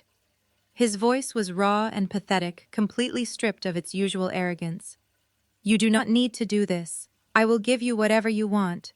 Please just turn the screen off. They do not need to see this. We can talk about this privately." I looked down at him, and I felt absolutely nothing but clinical satisfaction. "You stood up in front of this entire family 5 minutes ago and called me a toxic and bitter woman," I reminded him loudly, so the room would catch every word. "You deliberately tried to paint me as an unhinged ex-wife who was simply jealous of your incredible new life. You tried to weaponize my own family against me because you were terrified I would expose your lies. You made your choice, Jamal. You wanted to make this a public spectacle, so we are going to be completely public." I glanced over at Isaiah, who was standing near the entrance. He was holding Zuri effortlessly in one arm and watching the room with a look of calm, detached amusement. He was my absolute rock, and he knew I did not need his intervention to handle this. I was dismantling my abuser with pure verified data. I looked at Kiara. She was shaking her head repeatedly. She was practically hyperventilating as she stared at the financial dashboard, proving that the man she left her previous life for was entirely broke. She had staked her entire future on a man whose net worth was deeply in the negative. She thought she had secured a wealthy provider, but she had actually chained herself to a sinking ship. But the absolute devastation on her face was entirely premature. She thought the maxed-out credit cards and the fake mansion were the worst things she was going to see today.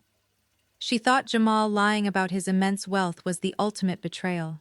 I held my tablet in my hand and locked eyes with my ex-husband. "Your financial ruin is pathetic, Jamal," I said, my voice echoing cleanly and clearly through the silent room. "Your desperation to look rich while completely drowning in debt is incredibly sad. But the empty bank accounts and the looming federal fraud charges are not even the worst part of your current situation. The worst part is what you actually traded your marriage for." I looked at Kiara, who was completely frozen in her chair, unable to breathe. I tapped the screen of my tablet one more time. "Let us take a look at the offshore accounts, shall we?" I swiped my finger across the glass, moving to the next slide. The high-definition screen behind the head table shifted immediately. The stark white background of the financial dashboard vanished and was replaced by a complex and terrifying web of international bank transfers. I had my design team format the audit data specifically for this moment, so that even the most financially illiterate person in the room could understand exactly what they were looking at. Bold red arrows connected a primary domestic bank account to a series of offshore holding companies. I paced slowly across the front of the dining room, making sure every single person had a clear and unobstructed view of the data. You see, Jamal was not just arrogant. He also genuinely believed he was the smartest person in any room he walked into. When his debt started spiraling out of control and the pre-foreclosure notices began hitting his mailbox, he panicked. He knew his creditors were going to start seizing his liquid assets. So he decided to play a dangerous game of financial hide-and-seek. I pointed to the main domestic account listed on the left side of the massive screen. He opened a stealth holding company to protect the last bit of cash he had pulled from his failing retirement portfolios. He wanted to shield his money from the bankruptcy courts and from the debt collectors who were calling his office at Vanguard Logistics. But he needed a proxy. He needed someone with a clean financial record to act as the primary signer on the account. He chose the woman sitting right next to him. He gave Kiara full authorized access to the only lifeline he had left. I looked at Kiara. She was gripping the arms of her chair so tightly that her manicured nails looked like they might snap off. Her chest was heaving, and her eyes darted frantically around the room, looking for an exit that did not exist. Jamal thought he was protecting his wealth. I continued, my voice echoing with clinical precision. He thought he had secured his future, but he was too busy trying to maintain his fake executive image at the country club and too busy dodging his creditors to actually monitor the daily ledger of that holding account. He handed Kiara the keys to the vault, and he completely walked away. But my forensic accountants did not miss a single transaction. I tapped my tablet and the screen zoomed in on a specific timeline of withdrawals. Exactly 8 months ago, Kiara began systematically bleeding the account dry. At first, the transfers were relatively small and inconspicuous. $5,000 here and $10,000 there. She labeled the outgoing transfers as wedding venue deposits and bridal boutique fittings and premium floral arrangements. She played directly to Jamal's massive ego. She knew he wanted to project the image of a wealthy provider throwing a lavish wedding, so he never questioned a single expense. He just blindly signed off on the withdrawals, believing he was funding the most talked-about wedding in Atlanta. But as the months went on and Jamal's financial situation grew increasingly desperate, Kiara accelerated her timeline. She knew the ship was sinking, and she decided to strip the copper from the walls before it went completely underwater. Over the last 90 days, the withdrawals became massive. She was moving $30,000 and $40,000 at a time. The grand total siphoned out of his remaining liquid assets was just shy of $250,000. A loud gasp escaped from my aunt sitting near the back row. Andre rubbed his face with both hands, completely unable to process the absolute stupidity of his brother. Claire was staring at the screen with her mouth hanging open. The wealthy white woman who had just tried to lecture me on Christian grace was now sitting in stunned silence as she realized she had been fiercely defending a cheap scam artist. I kept my eyes locked on Jamal. He was frozen in his chair. The muscles in his jaw were twitching uncontrollably. He was staring at the red numbers on the screen as if they were written in a foreign language. He could not comprehend that the woman he had destroyed our marriage for had just robbed him blind. But the missing money is only half the story, I announced, shifting the room attention back to me. The real question is, where exactly did that $250,000 go? It certainly did not go to a luxury wedding planner in Buckhead. It bypassed the American banking system entirely. I swiped my finger across the glass of my tablet. The screen zoomed in on the final destination of the red arrows. The funds were routed through a shell corporation in the Bahamas and deposited directly into a private wealth management account located in the Cayman Islands. It was a textbook money laundering operation executed right under the nose of a man who thought he was a corporate genius. I walked directly over to the table where Jamal and Kiara were sitting. I stopped just a few feet away, looking down at the woman who had spent the last 3 years making my life a living hell. When Kiara first came around this family, she sold you all a very tragic and compelling story, I said, making sure my voice carried a heavy dose of irony. She played the beautiful and vulnerable damsel in distress. She told Jamal, and she told everyone in this dining room about her toxic and abusive ex-boyfriend. She claimed she had to flee her past life with nothing but the clothes on her back to escape a man who treated her terribly. And Jamal, ever the arrogant narcissist, rushed right in to play the wealthy savior. He loved the idea of rescuing a beautiful woman because it made him feel like a god. I tapped the tablet one final time. The smart TV screen flashed and zoomed in on the official banking registration documents for the offshore account in the Cayman Islands. The name of the primary account holder appeared in massive bold black letters. I looked at Jamal. I watched his eyes scan the name on the screen. I watched his brain finally connect the dots. The offshore account does not belong to a random shell company, I stated, my voice dropping into a deadly calm whisper. The account receiving every single dollar Kiara stole from you belongs to her supposedly abusive ex-boyfriend. The silence in the dining room was absolute. Nobody moved, nobody breathed. I was never an abusive ex, I explained, delivering the final crushing blow. He is her active business partner. They are running a long con, Jamal, and you are nothing but the gullible mark. She has been funneling your last remaining dollars directly to the man she claimed to hate. They have been building a massive nest egg together in the Caribbean, while you were left holding the bag on a fraudulent federal grant and a mountain of toxic debt. You blew up our marriage. You mocked my fertility struggles. You threw away a loyal wife who built a multi-million-dollar empire from scratch all, so you could play sugar daddy to a woman who views you as nothing more than a temporary ATM. Jamal sat completely motionless. The reality of his absolute destruction settled over him like a suffocating blanket. He had lost his career. He was facing federal wire fraud charges. He was losing his home. And now the very woman he had sacrificed everything for was exposed as a predator who had played him for an absolute fool. The humiliation was so profound and so complete that it seemed to hollow out his entire physical body. He did not look at the screen anymore. He did not look at me or at his brother Andre or at Claire. He slowly turned his head.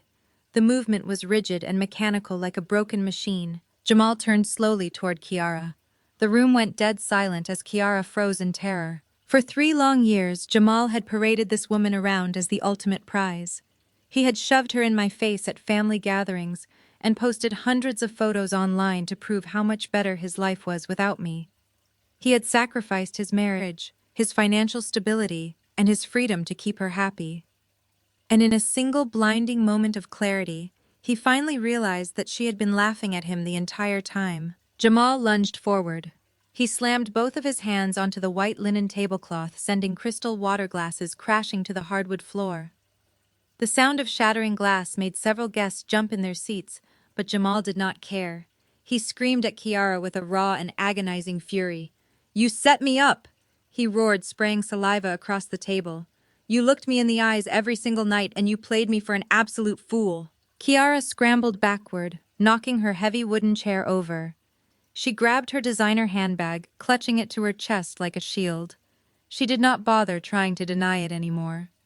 The corporate banking registration documents blazing on the massive smart television screen behind me were completely irrefutable. Instead of crying or begging for forgiveness, she let her perfect, delicate mask completely fall away. She laughed. It was a cold, calculating, and utterly heartless sound that echoed through the stunned dining room. "You played yourself, Jamal," Kiara shouted back, her voice shrill and echoing off the walls. "You were so desperate to show off. You were so eager to parade me around and prove to all these people that you were some kind of big-shot corporate executive. You handed me full access to your bank accounts because you wanted to buy my loyalty. My partner and I just took advantage of a man who was completely blinded by his own massive ego." Jamal looked like he had been physically gutted with a blunt knife. He took a threatening step toward her, but Isaiah's security team, who had been standing quietly by the venue doors, stepped forward slightly. They did not intervene, but their sudden physical presence alone was enough to freeze Jamal in his tracks. "You ruined your own marriage for a status symbol," Kiara continued, her voice dripping with pure venom. "Do not stand there and blame me because you were too arrogant and too stupid to look at your own offshore bank statements. You wanted a woman out of your league and you paid the price of admission." Kiara turned on her heel. She did not look back at the man she had promised to marry. She pushed her way through the crowded tables, shoving past my aunts and uncles, who were staring at her in absolute horror. She practically sprinted toward the double doors of the hotel dining room, leaving a trail of heavy floral perfume and total destruction in her wake. The heavy wooden doors slammed shut behind her and she was gone. Jamal collapsed back into his chair. He buried his face in his hands, pulling at his own hair. He was completely bankrupt. He had alienated his family. He had lost his career. And the woman he destroyed my life for was currently booking a first-class flight to the Caribbean to meet the man she actually loved. The dining room was entirely silent. Nobody dared to speak a single word. The extended family, who had just moments ago been ready to applaud Jamal and condemn me, were now sitting in absolute stunned silence. They were looking at the blank wall where the financial documents had just been displayed. They were processing the sheer magnitude of the lies they had been fed for the past 3 years. And then the most predictable and pathetic thing in the world happened. Claire and Andre, realizing that the man they had hitched their social wagons to was now a complete liability, immediately decided to jump ship. They looked at Jamal weeping into his hands, and then they looked at me. They looked at my custom ivory pantsuit. They looked at Isaiah standing by the door holding our beautiful daughter and radiating pure billionaire wealth. They saw the true hierarchy of power in the room, and their survival instincts kicked into overdrive. Claire stood up brushing imaginary lint off her expensive cashmere cardigan. She pasted a nervous and highly unnatural smile onto her face. She stepped away from Jamal's table and walked slowly toward the front of the room where I was standing. Andre was right behind her, nodding along with a sudden look of deep concern on his face. Kendra Claire began, her voice trembling slightly. She sounded completely different from the woman who had just lectured me about Christian grace and professional decorum. Kendra, sweetie, we had no idea. We had absolutely no idea he was lying to us like this. I stood my ground and stared at her. I did not offer a single word of encouragement. I just let her drown in her own backpedaling. He manipulated all of us. Claire continued, taking another tentative step forward. She reached her hand out as if she wanted to touch my arm, but she thought better of it when she saw the absolute ice in my eyes. We thought he was doing so well. He told us you were the one causing problems in the marriage. We are just so incredibly sorry for what we said earlier. We were just trying to protect the family from unnecessary drama, but we clearly did not know the truth. You have to believe us, Kendra. We are family. Andre stepped up next to his wife. He rubbed the back of his neck and let out a heavy sigh, attempting to look like a supportive older brother who had just been terribly deceived. It is true, Kendra, Andre added, looking between me and Isaiah. Jamal has always been a fast talker. He sold us a total lie. I cannot believe he would steal from a federal grant. I cannot believe he would disrespect you like that. Andre offered a sheepish, apologetic smile. If we had known the truth, we would have stood by you from day one. You and Isaiah are clearly doing incredible things, and we would love to sit down and really catch up properly. Maybe we could come over to your new place for dinner next weekend. We need to put this ugliness behind us and focus on the people who are actually building a real legacy. I listened to their pathetic groveling. 3 years ago, when I was sitting in an empty house recovering from my third miscarriage, Claire did not call me a single time. Andre told the entire family I was just being overly dramatic and that I needed to move on so Jamal could be happy.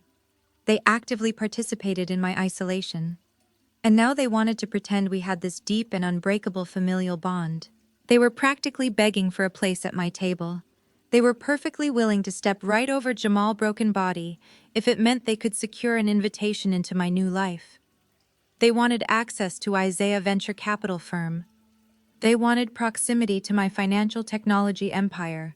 They wanted the very status they had just accused me of being jealous of. It was a breathtaking display of pure transactional loyalty. I looked at Claire. I looked at the woman who had spent the last 3 years making passive-aggressive comments about my hair, my clothes, and my career. I looked at Andre, the man who had laughed when Jamal insulted my fertility struggles just last night. They were not sorry for how they had treated me. They were only sorry that they had backed the wrong horse. They were apologizing to my bank account, not to me. I slowly reached out and disconnected my tablet from the smart television. The screen went completely black. The sudden darkness in the front of the room mirrored the absolute coldness in my heart. I turned to fully face Claire and Andre. I did not raise my voice. I did not need to shout. I simply delivered a single sharp command that silenced them instantly.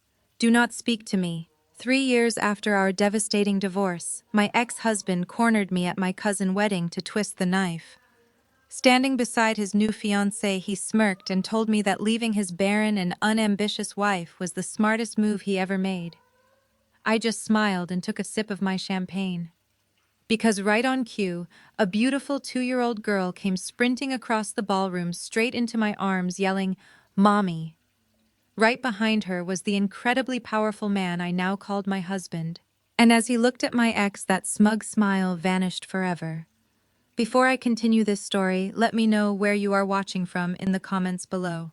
Hit like and subscribe if you have ever had to smile through the pain of a betrayal until you finally got your justice. The air inside the grand ballroom of the luxury hotel in Atlanta was thick with the scent of expensive floral arrangements and the smooth sounds of a live jazz band.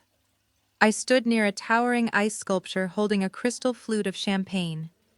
I was wearing a custom emerald green silk gown that draped perfectly across my figure. At 35, I had finally stepped completely into my power. The brutal years of self-doubt, the endless tears, and the suffocating weight of my past were gone. I was at peace. But peace is exactly what toxic people cannot stand to witness. I saw him before he saw me. Jamal. He was striding across the polished marble floor with that same arrogant swagger he always carried. He wore a tuxedo that I knew for a fact he could not afford on his salary. He walked as if he owned the room, as if every eye was naturally drawn to his presence. Clinging to his arm and wearing a dress that was entirely too loud for a formal evening wedding was Kiara. She was the woman he had lied to me about for the last 2 years of our marriage. She was the woman who had actively helped him destroy the life we built together. I did not shrink away. I did not avert my gaze. I simply stood my ground and let them approach, keeping my expression completely unreadable. "Well, look who it is," Jamal said, his voice carrying that familiar mocking tone. He stopped inches from my personal space, looking me up and down with a gaze that was meant to make me feel small. "I honestly did not think you would show your face here, Kendra. Seeing all these happy couples starting their lives together must be a little too triggering for you." I took a slow and deliberate sip of my champagne. "Hello, Jamal. You are looking just as predictable as ever." Kiara let out a sharp and condescending laugh. She leaned into his side, making a theatrical show of resting her left hand on his chest. A massive and ostentatious diamond ring caught the light of the chandeliers. She wanted to make absolutely sure I saw it. It was a ring bought with money Jamal had drained from our joint accounts during the divorce. Those were funds he had sworn under oath under penalty of perjury were lost in a sudden market crash. "We were just talking about you, actually," Kiara chimed in with her voice dripping with artificial sweetness. "Jamal was telling me how you used to be so afraid of networking events. It is good to see you getting out of the house. Are you still working that little secretary job downtown, answering phones and managing calendars?" I felt a genuine smile tug at the corners of my mouth because they really had no idea. When Jamal left me 3 years ago, I was working as an administrative assistant at a mid-level tech firm. It was a job I took solely to pay our mortgage, while Jamal chased his endless delusional business ventures that never panned out. I had put my own dreams on hold to fund his ego, and when he decided he was tired of me, he used that very sacrifice against me. Jamal chuckled and shook his head. "Come on, Kiara, do not be mean. Not everyone is built for success. Some people are just comfortable being stagnant." He looked back at me, and his eyes hardened into something vicious and cruel. "That is why we did not work out, Kendra. I was moving up in the world, and I needed a partner who matched my ambition, someone who could actually build a legacy with me." He leaned in closer and dropped his voice so only the three of us could hear. "You were an unambitious secretary who could not even give me a child. Do you have any idea how embarrassing it was for me, explaining to my family why my wife could not do the one biological thing a woman is supposed to do?" The words were designed to destroy me.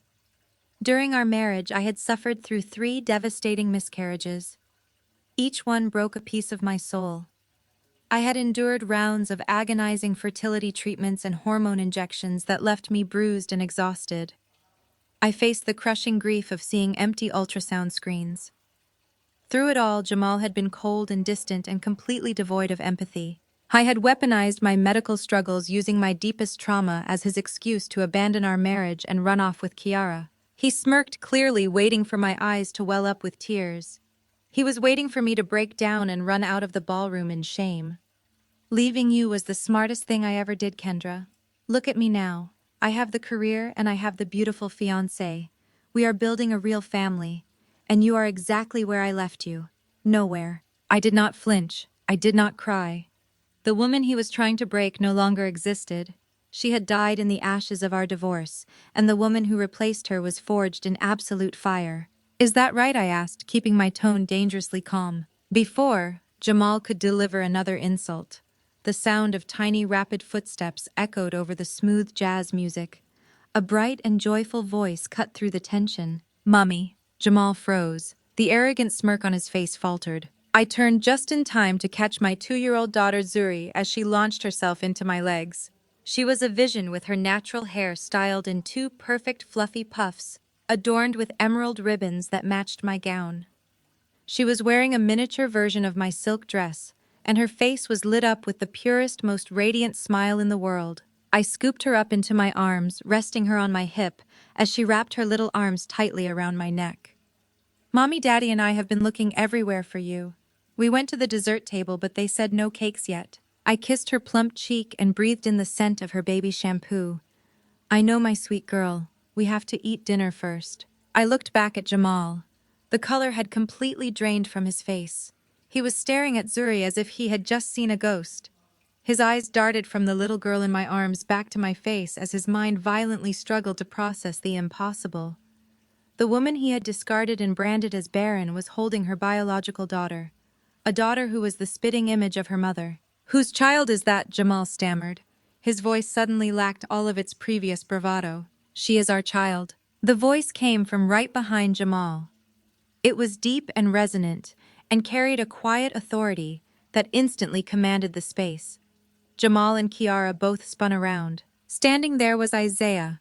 He was 6'3" and dressed in a flawless, bespoke charcoal tuxedo that hung perfectly on his athletic frame.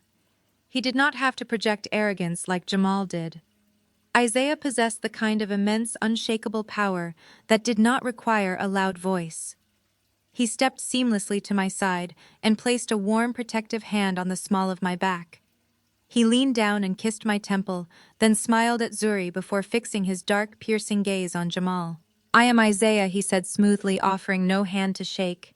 "And you are standing in my wife's personal space." Jamal took a physical step backward, completely thrown off balance.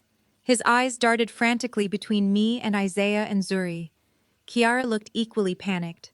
Her grip on Jamal's arm tightened as she realized her narrative of being the superior woman was rapidly disintegrating. "I do not understand," Jamal muttered, dropping his voice an octave. "You could not have kids. The doctors said your chances were practically zero. You were barren." Isaiah stepped forward. His presence immediately forced Jamal to retreat another inch. "I suggest you watch your tone when you speak to my wife," Isaiah said, dropping his voice to a dangerously calm register. "The medical you abandoned her over was resolved by specialists who actually cared about her well-being. Specialists you refused to pay for. Now I will not ask you to step back again." Before Jamal could formulate a response, the sound of loud, obnoxious laughter cut through the tension. Strutting across the ballroom toward us was Jamal's brother Andre and his wife, Claire. Claire was a wealthy white woman who had married into our African-American family, but had always viewed my working-class background with thinly veiled disdain. She and Andre were the family echo chamber. They constantly reinforced Jamal's worst traits and defended his toxic behavior. "Jamal, there you are," Claire announced loudly, waving her cocktail glass. "We have been trying to introduce you to the groom parents." She stopped when her eyes landed on me. "Kendra, what a surprise. We did not think you would be on the guest list." "It is my cousin's wedding, Claire," I replied simply. "I am family. You are the plus one." Claire's lips thinned into a tight and unhappy line. She quickly recovered her condescending smile, turning her attention to Isaiah and then to Zuri. "Oh my goodness, whose little girl is this? Are you babysitting for one of the guests, Kendra? That is so sweet of you to help out the catering staff." "She is my daughter," I said, maintaining my pleasant expression. "And this is my husband, Isaiah." Andre let out a loud, mocking laugh and clapped Jamal on the shoulder. "Wow, you move fast, Kendra. Good for you finding someone to take you in after everything." He looked Isaiah up and down, clearly trying to assess his net worth and coming to the completely wrong conclusion. "So Isaiah, what do you do? Landscaping or security? There is nothing wrong with honest blue-collar work. Someone has to do the heavy lifting, right?" Isaiah did not blink. He simply let a slow, amused smile touch his lips. "I work in finance." "Oh, how nice," Claire said dismissively, treating him like he was entirely beneath her notice. "Well, it is sweet that you found someone to take care of you, Kendra. Especially now that Jamal is practically running the city. Did he tell you the good news?" She turned to the surrounding guests, raising her voice, so several other couples would hear. Jamal was just promoted to senior director at Vanguard Logistics. It is a massive executive role. We are all just so incredibly proud of him. Eyes really moving up in the corporate world. Kiara immediately puffed up her chest, eager to join the flexing. Yes, the signing bonus was absolutely unreal. That is how he bought my ring. She flashed the stolen diamond again. We are closing on a $1.2 million house next week in Buckhead. It is just so amazing what a man can accomplish when he finally has a supportive woman behind him instead of an anchor dragging him down. Jamal puffed out his chest. His earlier panic was temporarily masked by the adulation of his enablers. He crossed his arms, looking at Isaiah with renewed arrogance. It takes a lot of grind to get to the executive level, man. But hey, keep working hard. Maybe you will get off the ground floor someday. I looked at Isaiah. The amusement in his eyes was brilliant. He gently took Zuri from my arms and settled her comfortably against his broad shoulder. He was completely unbothered by the hostility radiating from my former family. Vanguard Logistics, Isaiah repeated slowly, tasting the words. That is fascinating, truly. He reached into the inner pocket of his tuxedo jacket with his free hand. He looked at Claire and Andre, and then directly at Jamal, shifting the entire power dynamic of the room with his next perfectly calculated words. I do not just work in finance, Claire. I manage capital. I am the managing partner of Sterling and Hayes Venture Capital. The heavy mahogany doors of the private brunch room swung open with a soft thud. Every single person in the room held their breath. Isaiah stepped across the threshold, moving with the effortless grace of a man who owned everything he surveyed. In his right hand he held a single crisp piece of heavy stock paper. He did not look at my mother or my aunts. He did not spare a single glance for Claire or Andre, who were still cowering near the front tables. His dark and piercing eyes were locked entirely on the pathetic figure kneeling on the hardwood floor. Jamal was still on his knees. His designer linen suit was wrinkled and stained with the spilled water from the crystal glasses he had smashed earlier. His chest heaved with ragged, desperate breaths. He looked up at my husband, and the raw terror in his eyes was absolute. Jamal knew exactly who Isaiah was now. He was no longer the man he had mocked at the cocktail hour. He was the executioner. Isaiah walked slowly and deliberately across the room. The rhythmic sound of his tailored leather shoes clicking against the floorboards sounded like the ticking of a metronome, counting down the final seconds of Jamal's professional life. The extended family parted for him, instantly creating a wide and clear path. They recognized true power when they saw it, and nobody dared to stand in his way. Isaiah stopped right beside me. He placed a warm and reassuring hand on the small of my back, a silent communication of absolute solidarity. Then he looked down at my ex-husband. Jamal looked like a hollowed-out shell of a human being. The arrogant executive who had spent the last 3 years bragging about his six-figure salary and his massive corporate bonuses was now literally begging on the floor. Isaiah extended his right hand, holding the crisp white document out toward Jamal's face. "Take it," Isaiah commanded, his voice, dropping into a low and dangerously smooth register. "It is the final piece of paperwork you will ever receive from Vanguard Logistics." Jamal's hands were shaking so violently he could barely raise them. He looked at the paper as if it were coated in acid. He slowly reached out and took the document from Isaiah's grasp. The thick paper rustled loudly in the silent dining room. I watched Jamal's eyes dart to the top of the page. The familiar navy blue and silver logo of Vanguard Logistics was printed squarely at the header. But the words typed beneath the corporate letterhead were what made Jamal physically flinch. Notice of immediate termination. The letters were bold and unforgiving. Isaiah did not wait for Jamal to read the fine print. He delivered the verdict with surgical precision. "When my venture capital firm finalized the acquisition of your company on Friday afternoon, we initiated a standard executive compliance sweep." Isaiah explained, his tone entirely devoid of emotion. "It is a basic protocol to ensure the leadership team we are inheriting is not carrying any toxic legal liabilities. But we did not even have to look that hard, Jamal. The moment Kendra legal team submitted that forensic audit to the Department of Justice, a federal alert was automatically triggered across the banking networks." Jamal let out a strangled gasp.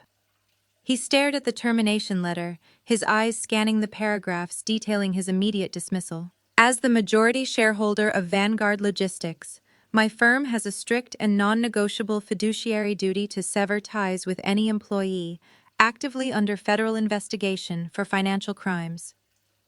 Isaiah continued, making sure every family member in the room heard the corporate reality.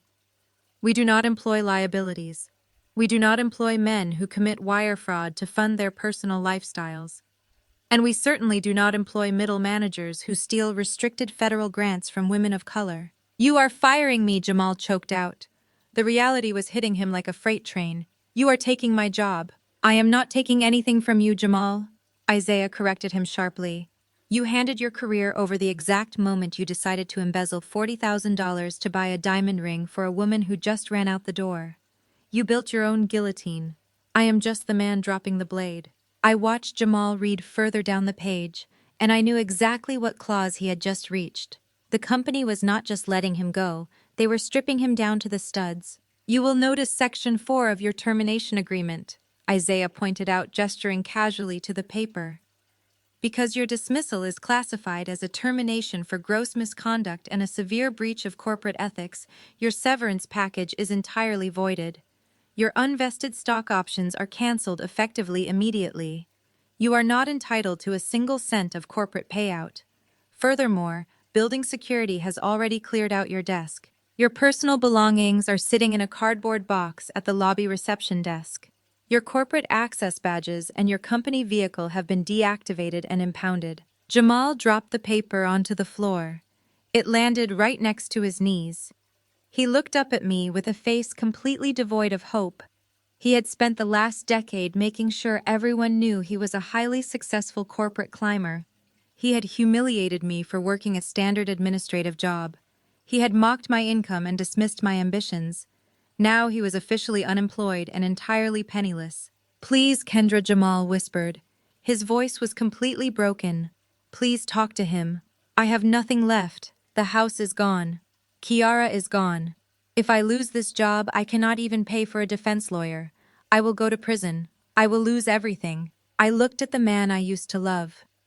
I thought about the days I spent nursing my body through the agony of a miscarriage, while he stayed late at the office complaining that my grief was a burden. I thought about the sheer cruelty of his words when he told me I was barren and useless. I thought about how easily he stole the very grant money that was supposed to represent my fresh start. You already lost everything, Jamal, I said, my voice ringing with absolute finality. You lost it the day you decided my trauma was an inconvenience. You lost it the day you chose a shallow transactional relationship over a loyal marriage. You wanted a life built on status and image and fake wealth. Well, now you have it.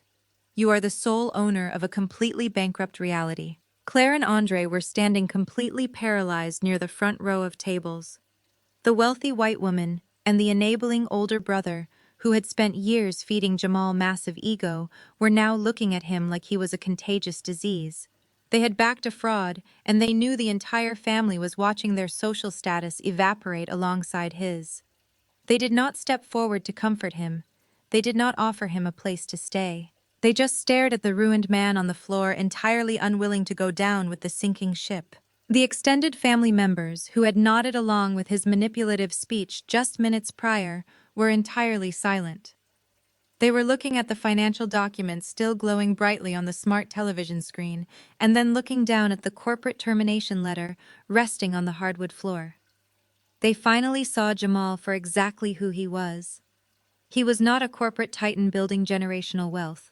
He was an incredibly arrogant thief who had burned his own life to the ground for the sake of appearances. Jamal stayed on his knees. He did not try to stand back up. He did not try to argue or hurl another insult. The fight was completely drained out of him. His chest hitched as a silent sob shook his shoulders. He stared down at the crisp white termination notice resting on the hardwood floor. It was the physical manifestation of his absolute failure. The paper confirmed what everyone in the room now knew to be true. He had sacrificed his marriage, his financial security, and his freedom for an illusion. And now the illusion was permanently over. I looked down at the man who had once been the center of my entire universe. Jamal was trembling on the hardwood floor, clutching a single piece of corporate stationery that represented the absolute end of his identity. There were no more lies to spin, and no more executive titles to hide behind. I stood over him and searched my own heart. For years I had wondered how I would feel if I ever saw him face the consequences of his actions. I expected to feel a massive surge of vindictive joy, or perhaps a lingering pang of sorrow for the future we had once planned. But as I looked at his ruined posture, I realized I felt absolutely nothing. The emotional cord that once tied me to him had been completely severed. He was just a stranger kneeling in a puddle of spilled water. I stepped slightly closer to him. The crisp fabric of my ivory pantsuit brushed against the air just inches from his slumped shoulder. "You thought I came here today to destroy you, Jamal," I said. My voice was calm and perfectly steady, carrying effortlessly across the completely silent dining room. "You stood up in front of this family and claimed I was a bitter and unhinged woman trying to drag you down. You thought I spent the last 3 years obsessing over your new life and plotting an elaborate revenge scheme. But you give yourself entirely too much credit." Jamal slowly lifted his head. His eyes were bloodshot and his face was slick with tears and sweat. He looked up at me with the desperate, hoping expression of a drowning man begging for a life raft. But I had no lifeline to offer him. "I did not build a multi-million-dollar financial technology empire to make you jealous." I continued, locking my eyes onto his.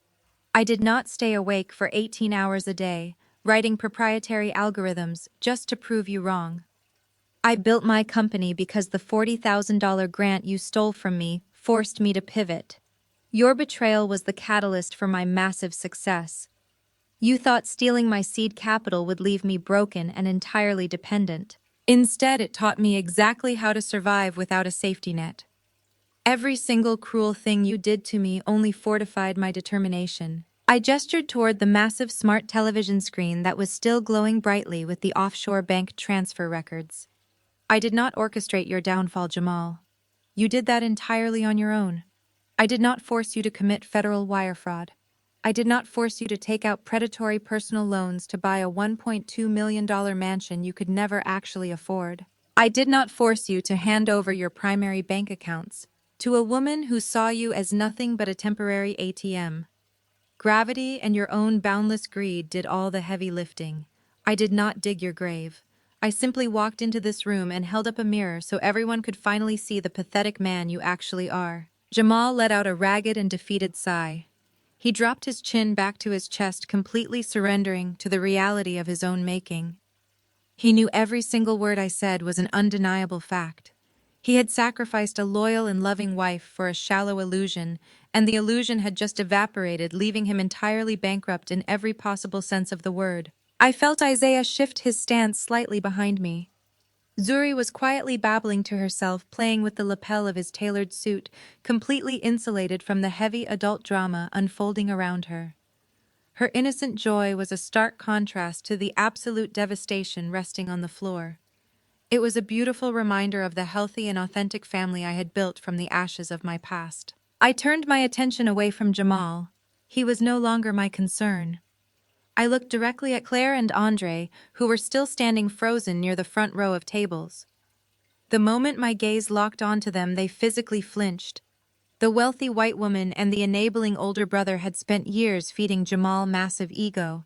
They had constantly reinforced his toxic behavior and actively participated in my emotional isolation during the darkest days of my life. Now they were looking at me with wide, terrified eyes, realizing that their social status in the family had just been permanently revoked. Claire desperately tried to salvage the situation. She smoothed her expensive cashmere cardigan with shaking hands and forced a weak, trembling smile onto her face. "Kendra," she whispered, taking a tentative and highly cautious step forward. "Please listen to us. We were completely blinded by him. We are so incredibly sorry for the things we said to you earlier today.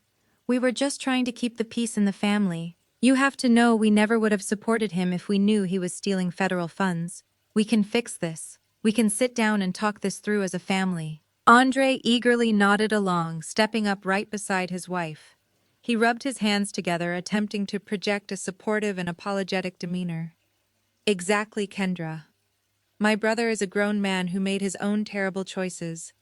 But Claire and I are not responsible for his crimes. We want to support you and Isaiah. We want to be part of Zuri life. We are family and family sticks together through the hard times."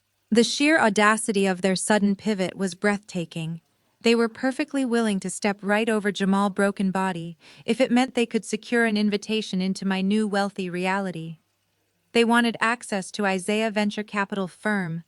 They wanted proximity to my financial technology empire. They wanted to attach themselves to the true power in the room.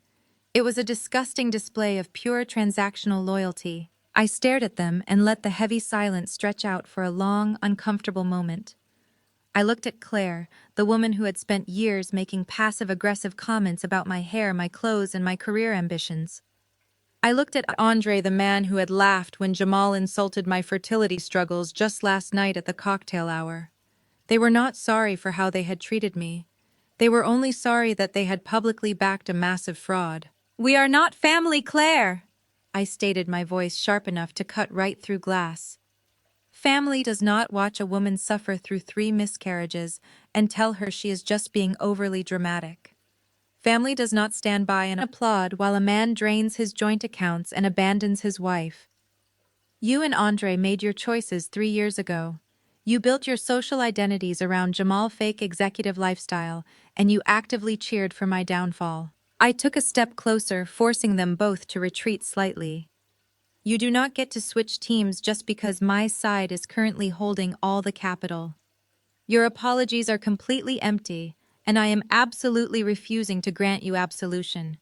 You backed a scam artist, and now you get to live with the social consequences of your own terrible judgment. Andre opened his mouth to protest, but the absolute coldness in my eyes stopped him dead in his tracks. He swallowed hard and slowly lowered his head, accepting his complete defeat.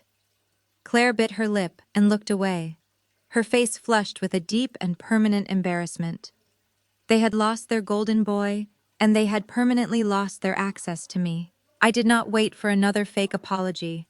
I did not waste another single second of my energy on people who only valued me for my net worth. I turned my back on Claire and Andre completely. It was a deliberate and highly symbolic movement. With that single pivot, I signaled the definitive and permanent end of their access to my life. I was no longer the discarded wife seeking their approval. I was the architect of my own destiny, and they were no longer invited to the building. I took a deep breath and let the stale and suffocating air of that dining room leave my lungs for the final time. I walked away from the frantic whispering of my former relatives and headed straight toward the back of the room where my actual family was waiting for me. Isaiah reached out his free hand the moment I was close enough. I placed my hand in his and felt the solid, comforting warmth of his grip. He did not need to ask me if I was okay. He did not need to offer me empty platitudes or ask if I felt guilty for what had just transpired. He looked into my eyes and saw the absolute closure radiating from my posture. Zuri was resting her chin on his broad shoulder, fighting a losing battle against her morning nap. She let out a soft, tiny yawn and reached her little hand out to grasp a strand of my hair. I kissed her forehead, breathing in the sweet scent of cocoa butter and absolute innocence. She was the greatest blessing of my life. She was the living, breathing proof that my body was never broken and my future was never barren. "Shall we go home?" Isaiah asked, his voice a low, comforting rumble that vibrated with quiet strength. "Yes," I replied, keeping my voice perfectly level. "We have absolutely nothing left to do here." We turned together, moving in perfect synchronization. We walked back down the center aisle of the private dining room. The sea of aunts and uncles and distant cousins parted for us once again. Not a single person dared to utter a word of protest or defense. The older relatives who had spent my entire life judging my worth based on Jamal simply lowered their eyes as I passed. They had witnessed the complete and total dismantling of their golden boy. For years they had elevated him based on his flashy suits and his loud declarations of wealth. They had ignored his toxic behavior because he presented the illusion of black excellence that they desperately wanted to brag about at Sunday service. Now they were forced to sit in the uncomfortable reality that they had been worshiping a federal criminal. There was no more gossip to spin and no more false narratives to hide behind. I did not look at any of them. I kept my gaze focused entirely on the heavy double doors leading out to the hotel lobby. I was leaving them all sitting in the wreckage of their own toxic enabling. For a long time, I believed I needed to explain my side of the story to my extended family. I thought I needed to present them with evidence of Jamal's lies, so they would finally understand why the marriage failed. I thought their validation was necessary for my healing. But as I walked past their silent tables, I realized that seeking validation from people committed to misunderstanding you is a complete waste of energy. They did not want the truth because they wanted a convenient villain, so they could avoid looking at their own deep flaws. I no longer needed their approval. I did not need to perform for them, or attend their forced holiday gatherings, or pretend we shared a genuine connection just because we shared a bloodline. I had chosen my own family based on mutual respect and unwavering love. As my heels clicked rhythmically against the hardwood floor, I realized the most profound truth about justice. When you are betrayed by the people who are supposed to protect you, the instinct to seek immediate revenge is overwhelming. 3 years ago, when I was sitting on the floor of an empty house gripping medical bills from my miscarriages and staring at an empty joint bank account, I wanted to scream until my lungs gave out. I wanted to tear Jamal's life apart, piece by piece, to make him feel a fraction of the agony he had inflicted upon me. But true justice does not require you to dirty your own hands or compromise your own spirit. The universe has a flawless accounting system. I realized that the greatest revenge I could ever exact was simply to survive him. I took the pain of his betrayal and I used it as high-octane fuel. I funneled every ounce of my grief into building my financial technology platform. I spent countless sleepless nights writing code, refining my proprietary algorithms, and securing venture capital. I forced myself to walk into boardrooms and demand my absolute worth. I focused entirely on building a life of uncompromising authenticity. I did not have to plot a grand scheme to ruin him. Jamal's arrogance and his insatiable greed did all the work for me. I just had to be patient enough to let him orchestrate his own spectacular demise. I thought stealing my seed capital would leave me broken and entirely dependent. He thought walking away from a grieving wife would secure his path to the top. But his betrayal was the exact catalyst I needed to step into my true purpose. I am no longer a woman shrinking herself to fit into the shadow of an insecure man. I am a highly successful chief executive officer. I am a devoted mother. I am a cherished wife. My success was not built on stepping over other people or committing fraud to maintain a fake image. My empire was built on resilience and brilliance and an unbreakable will to succeed. We reached the massive double doors and the hotel staff quickly pulled them open for us. We stepped out of the private dining room and walked briskly through the grand lobby. The air inside the hotel felt significantly lighter now. We bypassed the valet stand where Jamal had humiliated himself the night before and walked directly to our waiting car. A sleek black luxury SUV pulled up, and the driver immediately stepped out to open the rear door for us. Isaiah gently secured Zuri into her customized car seat, making sure she was perfectly comfortable before taking his place beside me in the spacious leather interior. I looked out the tinted window as the car glided smoothly away from the hotel entrance. The bright morning sun of Atlanta beat down on the pavement, washing away the heavy shadows of the night before. The city looked vibrant and full of endless possibilities.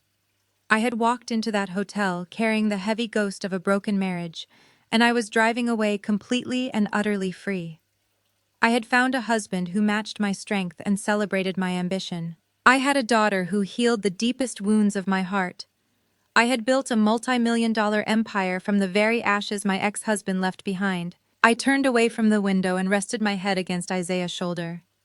He wrapped his arm around me, pulling me close. I closed my eyes and let the warmth of the bright sun wash over my face.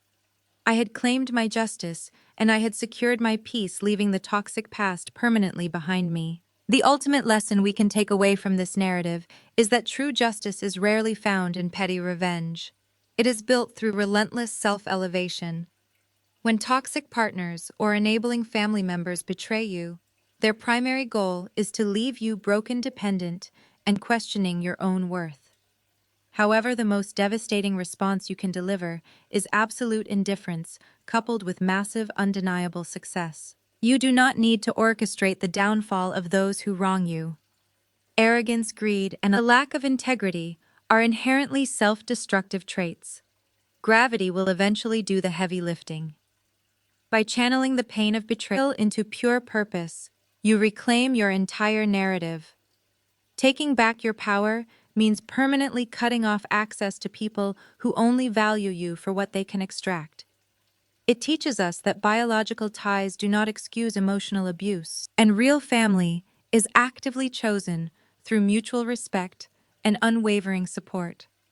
Your greatest victory is stepping into a life so brilliant and authentic that the shadows of your past can no longer touch you.